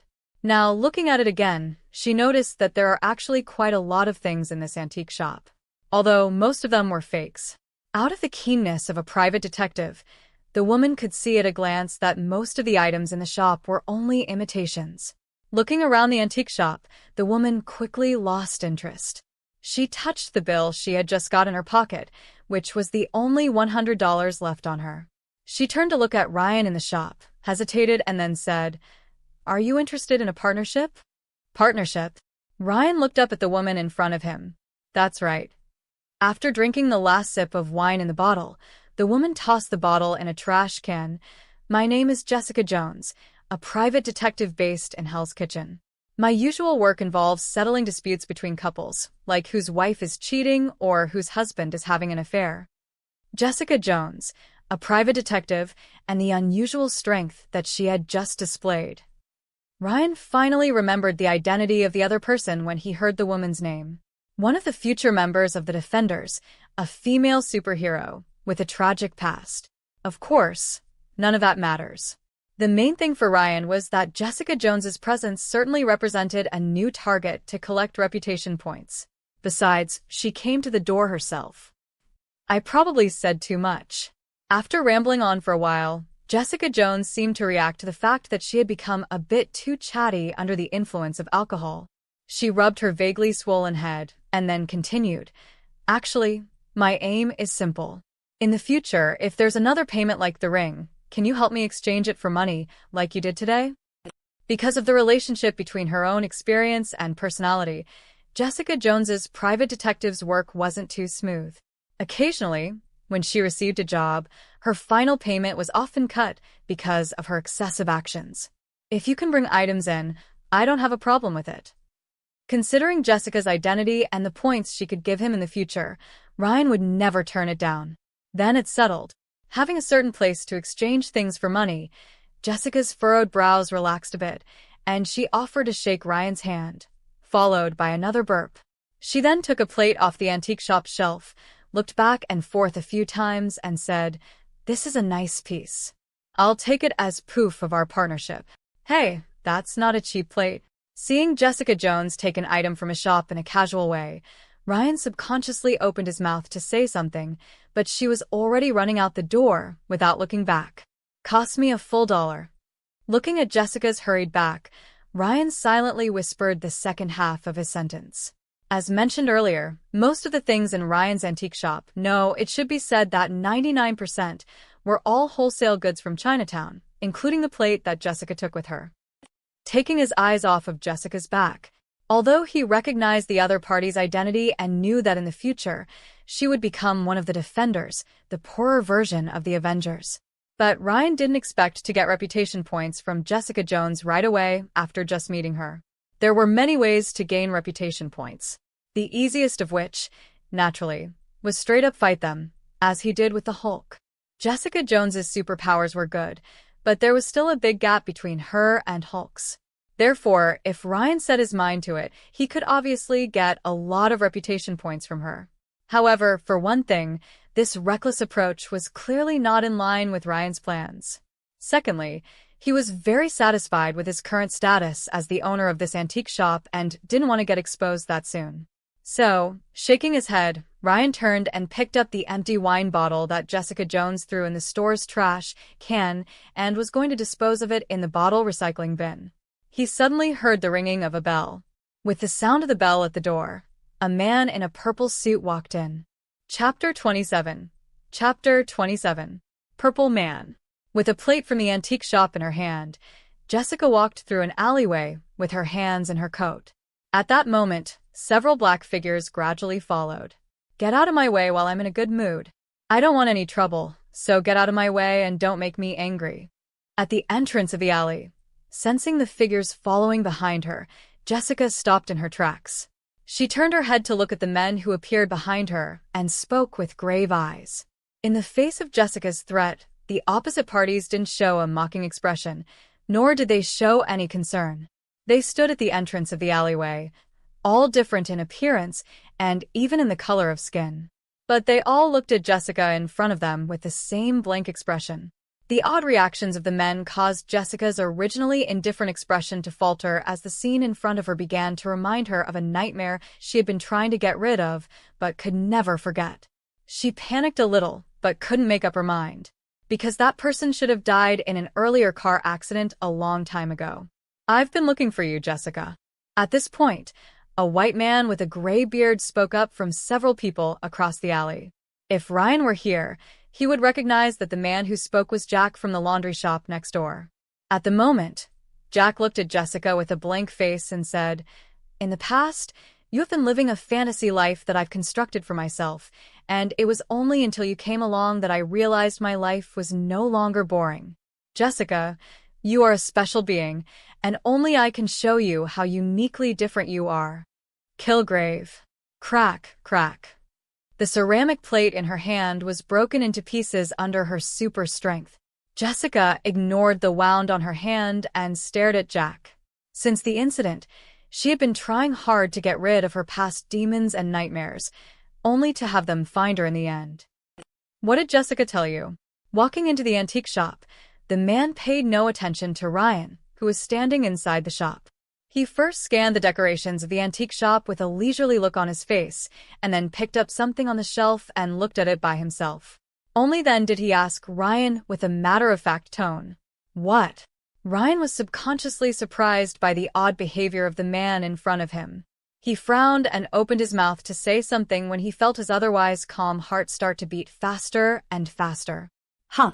Seeing that Ryan didn't answer as soon as he asked as he expected, the man subconsciously raised an eyebrow. He placed the ceramic cup down and looked over. It was just an ordinary transaction. The response that came out of Ryan's mouth immediately afterwards caused the man to stop his initial head turn and refocused his gaze on the antiques on the shelf. It didn't appear like he had lost his abilities. What's the deal? The man continued to ask as he rummaged through the shelves of the bogus antiques. A ring, Ryan replied with a deadpan straight face. Bring it to me. Yes.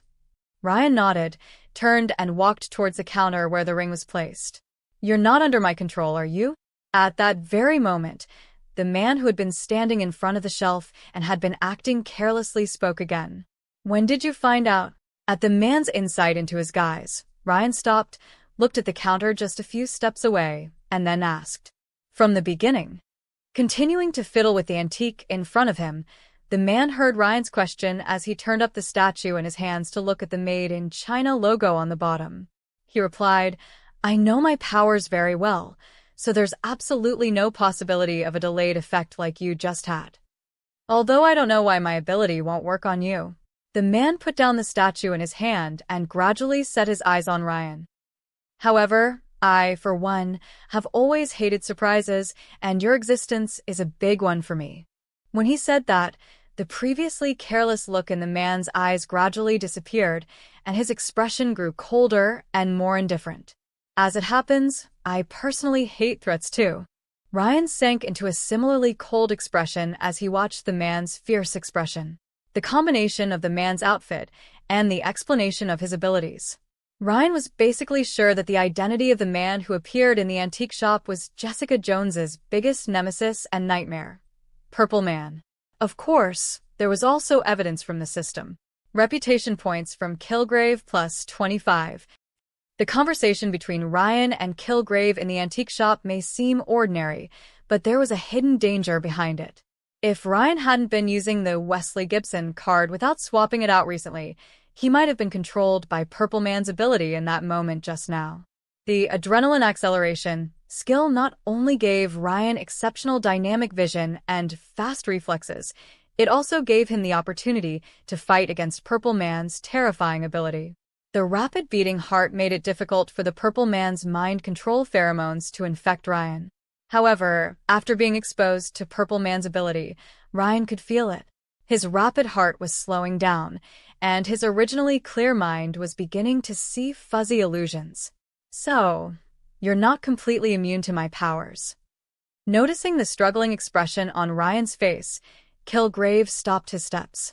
Although, apart from the ability to easily control others, Kilgrave himself had decent combat ability. However, he preferred to have someone else do it with his orders rather than doing it himself. It just delays the time it takes for my ability to take effect. Kilgrave could detect it. As the person concerned, Ryan was naturally even more aware of his situation. As his heart rate continued to slow, he could feel his increasingly blurred mind and his gradually stiffening and uncontrollable fingers. What should be a simple handshake had now become extraordinarily difficult. Perhaps in the next minute or even the next second, he would lose control of his body.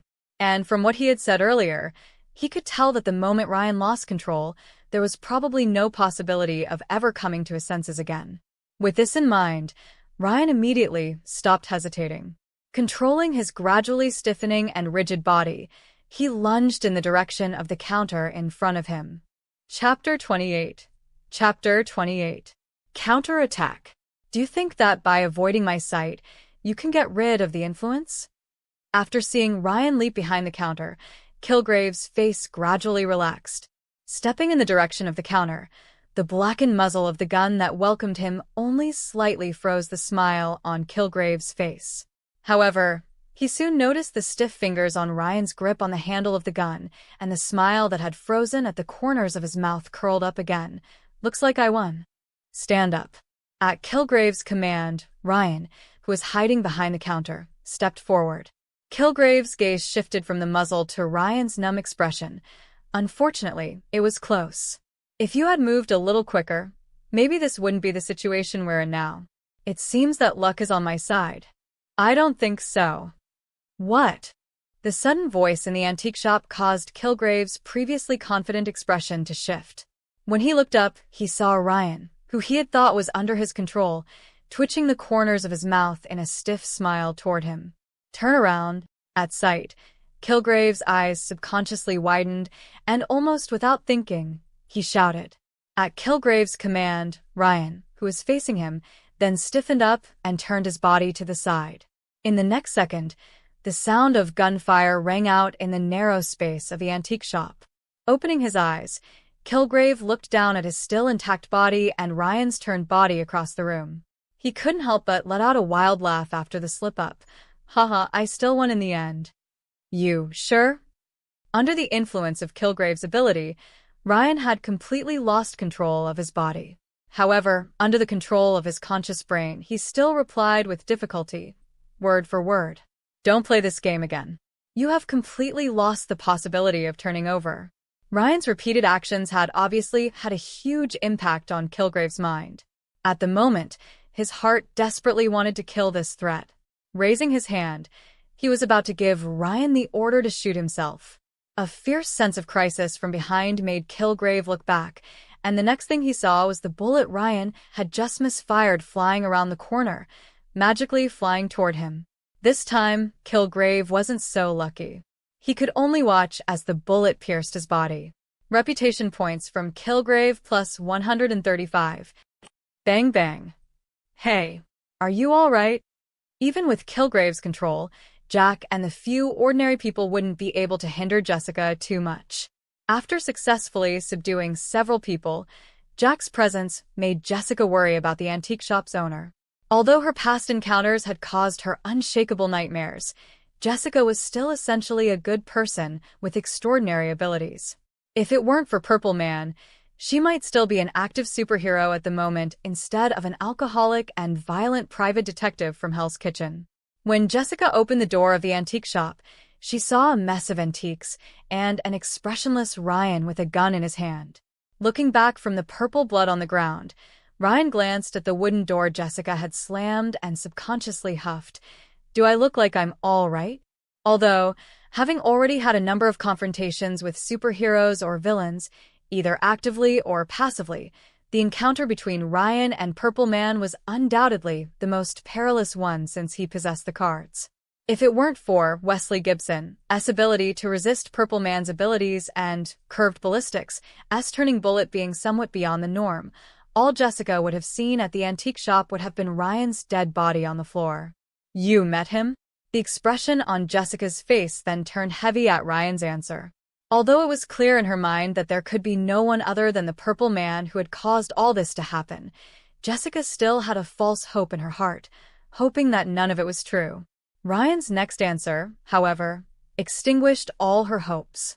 If you mean the guy in the purple suit, yes, I did meet him. That much is proven by the blood on the floor. Jessica looked at the purple blood in front of her and was silent for a moment before asking in her own husky voice, "How did you hurt him?" I mean, with his powers, there's no way. Reputation points from Jessica Jones plus 85. Even after seeing the evidence, Jessica still couldn't believe it. She knew Kilgrave's ability to control anyone he saw and carry out 100% of his orders at will. There was no way anyone could harm him under those circumstances. You know who he is? Although, even without Jessica's explanation, Ryan already knew that it was Purple Man who had attacked him. But in order to play his own role, he still reacted as if he didn't know and asked, "So, tell me, who is this dangerous guy who suddenly came and attacked me?" In the face of Ryan's questioning, Jessica was silent for a moment before replying back with an expressionless, icy face. His name is Kilgrave, or you could call him Purple Man. After escaping control, Jessica had been trying to escape the damage Purple Man had done to her, constantly numbing her memory with alcohol. At the moment, faced with the blunt question, she had to reveal the bloody memory. In short, he is just a very dangerous, terrifying existence. Having finished her description of Kilgrave, Jessica subconsciously breathed a sigh of relief and squeezed her eyes shut to suppress the emotions that were fluctuating within her before she looked at Ryan again and asked, "So, shop owner, I've told you everything I know, so please tell me also how you managed to get out of Kilgrave's control and managed to hurt him too." Jessica didn't think that an ordinary person could hurt Purple Man with his terrifying mind control powers, so Ryan, who is the owner of this antique shop, must have other secrets. "Have you heard of the Brotherhood of Assassins?" Faced with Jessica's question, Ryan subconsciously curled the corner of his mouth and asked in return. Reputation points from Jessica Jones plus 25. Chapter 29. Chapter 29. The Brotherhood of Assassins. The Brotherhood of Assassins? Jessica looked confused.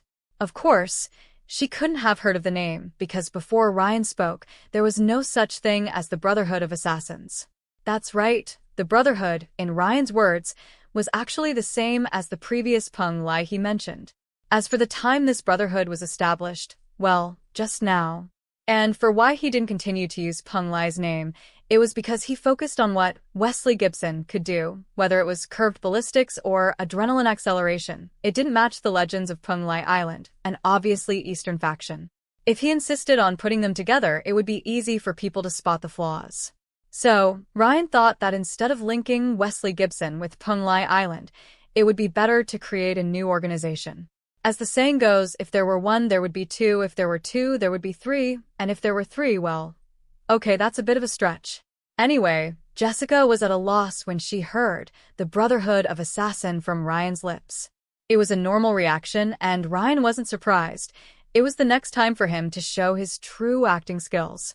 In the antique shop, Ryan deliberately moved his face about 15 degrees downwards, shrouded in shadow, and then lowered his voice to a low, mysterious tone. The Brotherhood is a very old organization, dating back to the ancient days of Rome. It's an organized group of assassins that has always been able to rise from the flames despite numerous attempts at annihilation.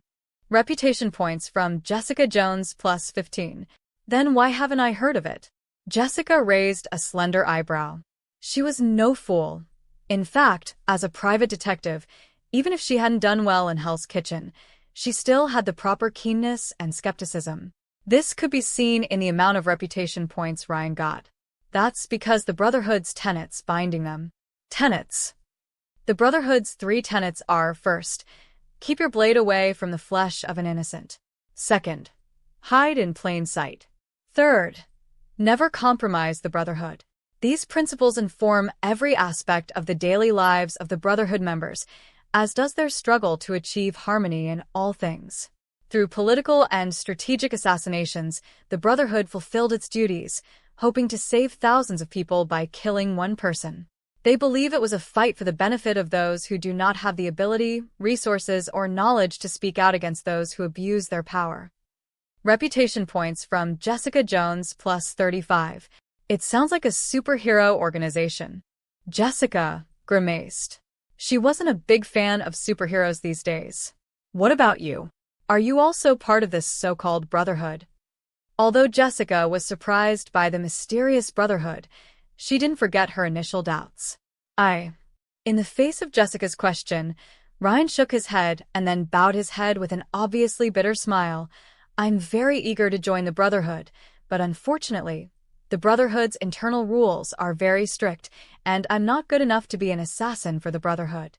So, for now, I'm just the point of contact for the Brotherhood here, helping the Brotherhood gather information and contact members.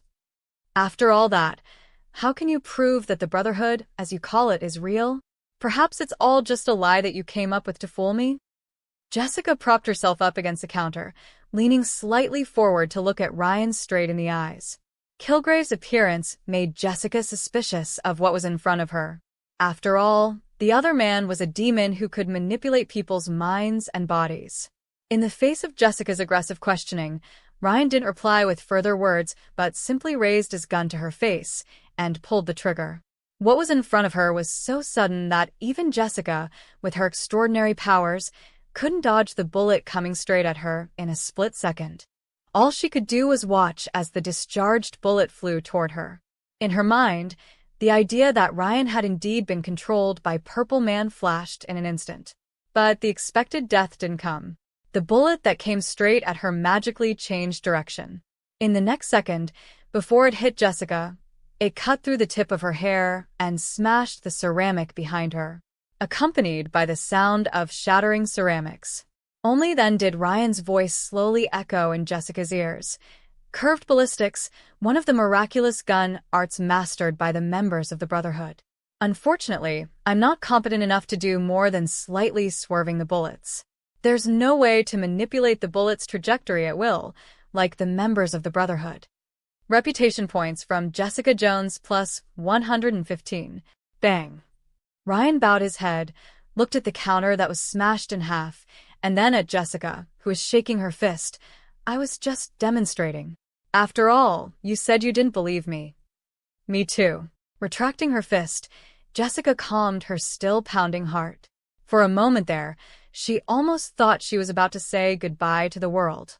After calming down, Jessica looked up and looked at Ryan again. However, at this moment, Jessica's gaze at him was clearly a little different. Fisk Towers, Manhattan. The broken glass on the top floor had long since been repaired. Kingpin stood at the edge of the window, leaning on his own cane, looking down at everything under the building. Recently, my business in Manhattan has taken a serious hit. It's not good. Kingpin turned around and looked at the shivering man kneeling behind him. It's bad, Anthony. It wasn't like this when I handed things over to you. There's a reason for all this, Kingpin. There's been a madman on the territory recently. He keeps attacking our business, and we've lost a number of our men. In the face of Kingpin's questions, the man couldn't help but loudly defend himself. I don't want to hear your excuses, Kingpin coldly said as he picked up the man with one hand.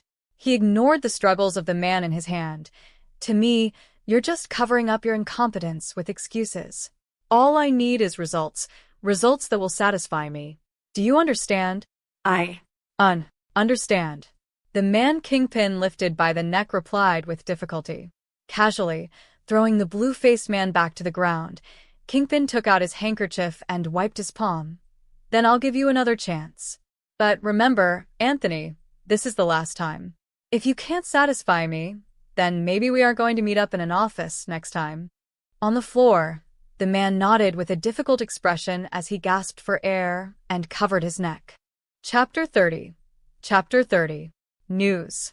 Hey Ryan, help me see how much this thing is worth. In the antique shop, a tall and thin black teenager pulled out a crappy pendant from his coat pocket and handed it to Ryan. $20. Ryan glanced up, glanced at the style of the pendant, and answered casually. 20? Hey. This is a treasure I've worked very hard to get my hands on. Hearing the price quoted by Ryan, the black boy couldn't help but jump. 25, no more. Ryan had seen what was in front of him an unknown number of times, so he replied without looking up. Fine, 25 it is then. The black boy muttered in his mouth, took the money Ryan handed him, and carefully put it away. I don't mean it in a bad way, but this is because we're friends. If we weren't, I wouldn't have sold it for such a low price. How's the funding for university going, Wells? Interrupted the teen's endless complaints, Ryan asked in a friendly tone. About the same, but of course, if you could give a little more, I'd probably be closer to my goal a bit faster. With a shrug, the teenager, Wells, glared at Ryan with resentful eyes before returning to a faintly excited tone. Born in the slums of Hell's Kitchen, Wells grew up like most black people, with a father he had never met and a tough mother. It isn't easy for a single-parent family to survive, especially living in such a mixed environment as Hell's Kitchen.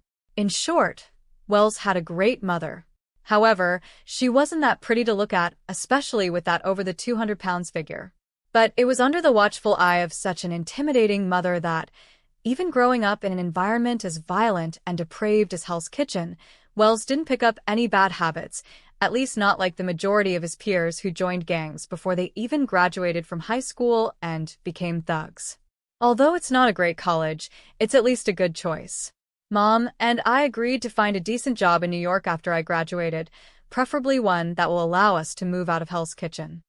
May your dreams come true as soon as possible. Ryan liked Wells, the teenager. Compared with most people in Hell's Kitchen, at least, he had his own hopes and goals and fought for them. Although, as far as Ryan knew, with the level of danger in New York in the future, even if Wells and the others moved to outer space, there was no way they could escape it. But who knows, maybe he was one of the lucky ones. Pulling his thoughts from the future back to the present, Ryan looked at the shabby pendant on the new counter. Say, where did you get this thing? Even if it was damaged, the intense gang colors revealed on the pendant still declared its origins to Ryan. Ryan, are you aware of the great things that have been happening in Hell's Kitchen lately? Sneaking his head out, Wells spoke in a playful and mysterious tone. Great things. Raising an eyebrow, Ryan couldn't help but blurt out the question. Recently, he had been collecting reputation points everywhere, and he did somewhat ignore what was happening in Hell's Kitchen. However, it wasn't all Ryan's fault. After all, the fact that it was called Hell's Kitchen spoke for itself.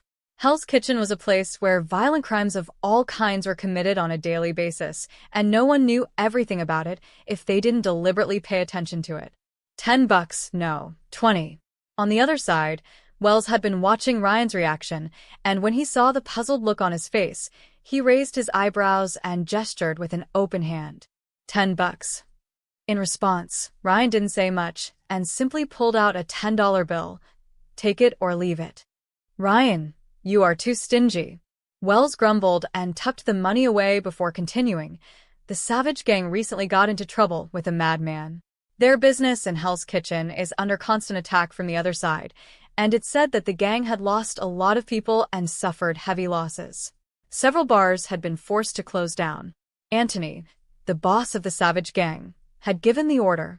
Whoever can take care of that madman will become the new head of the Savage Gang's 6th district straight away and take charge of all business in the whole district. Speaking of which, even Wells, who was determined to stay out of any gang activities, couldn't help but feel a bit moved. After all, this was the head of a district, not something that could be compared to the minor minion roles that his buddies were doing. Of course, such a generous offer was enough to show how bleak the Savage Gang's current situation was. A madman? Ryan noted the description in Wells's words and couldn't help but repeat it. That's what the Savage Gang called him. I think he's a total super soldier, a Terminator. People said that he shot up the Savage Gang's bars full of holes, all by himself. And at the moment, the Savage Gang had absolutely no idea why. Super soldier, Terminator, all by himself? As Wells described it, Ryan's mental image of the other man became clearer and even somewhat defined. Hell's Kitchen, inside another of the Savage Gang's bars. After a fierce shootout, stepping on the messy ground, a burly man with short hair silently came out of the shadows. Why? Lying on the ground, a surviving Savage Gang member whined and asked, "Why do you keep targeting us? Who Earth sent you? You know that old bum who's always lived in 6th District, Chip?" Carrying his toy in one hand, the man gazed down at the wailing gang member and asked in his own low, raspy, almost steel-like voice, "He died recently because of one of your fun parties. That's why you keep attacking us? Because of an insignificant bum." The Savage Gang had been chasing down the man's reason for attacking them but hadn't realized that this reason was so utterly simple. Bang. The blood splattered from the shot and stained the white skull on the man's chest bright red. Looking at the tattered state of the bar, the man casually picked up a hand grenade and threw it on the floor of the bar. He stared at the huge explosion in front of him and whispered, "To me, you are just as insignificant."